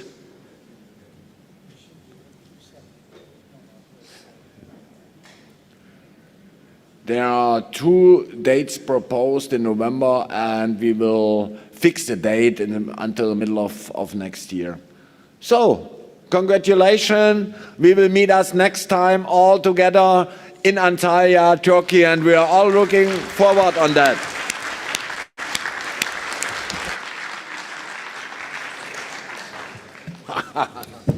Okay, so we're only a few minutes away from lunch, depending on how long Thomas takes to do his closing address. So I welcome the President to the stage to do his closing address. Thank you. I have only 1 minute because we have to finish in time, and it's 1 minute before 1 o'clock. First information, we were successful today to organize this 3rd day of our Congress a little bit more bumpy as the first 2 days, because we agreed we need still space for improvement 2024 in Antalya. And the second information, Antalya will be an election Congress. Again, after last year's Congress, we are coming back to the normal term.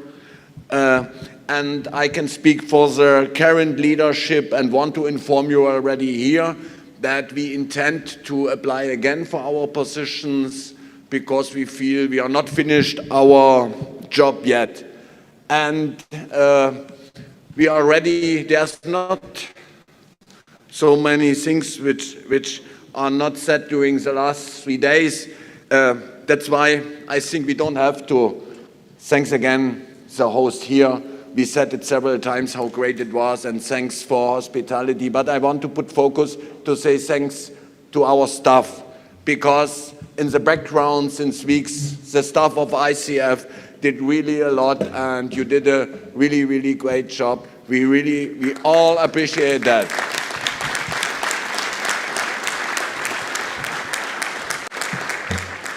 And thanks to the board of directors. So we know very well how we challenged you during the last year and how tough it was for each of you to make political decisions besides running a sport or a continent, and nobody asked in the board for any kinds of gratitude for this tough job.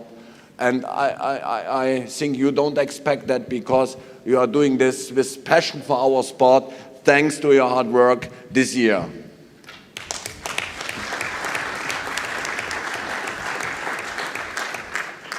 So, and I said the same, I think, already yesterday evening, the most important message we have sent from this Congress is that we are staying united in unity and that we are able to face all the challenges ahead of us.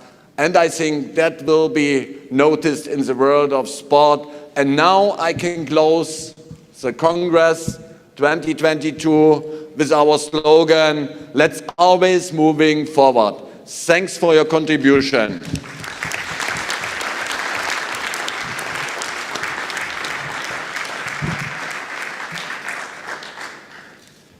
Okay, final point I think is that lunch is in exactly the same place as yesterday, so it's all okay. And, board meeting? And the Cobra visit is directly after lunch. Okay, thank you very much.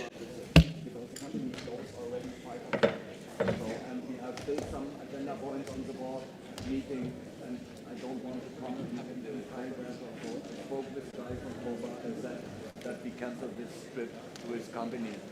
Where is the board meeting? The board meeting, second floor.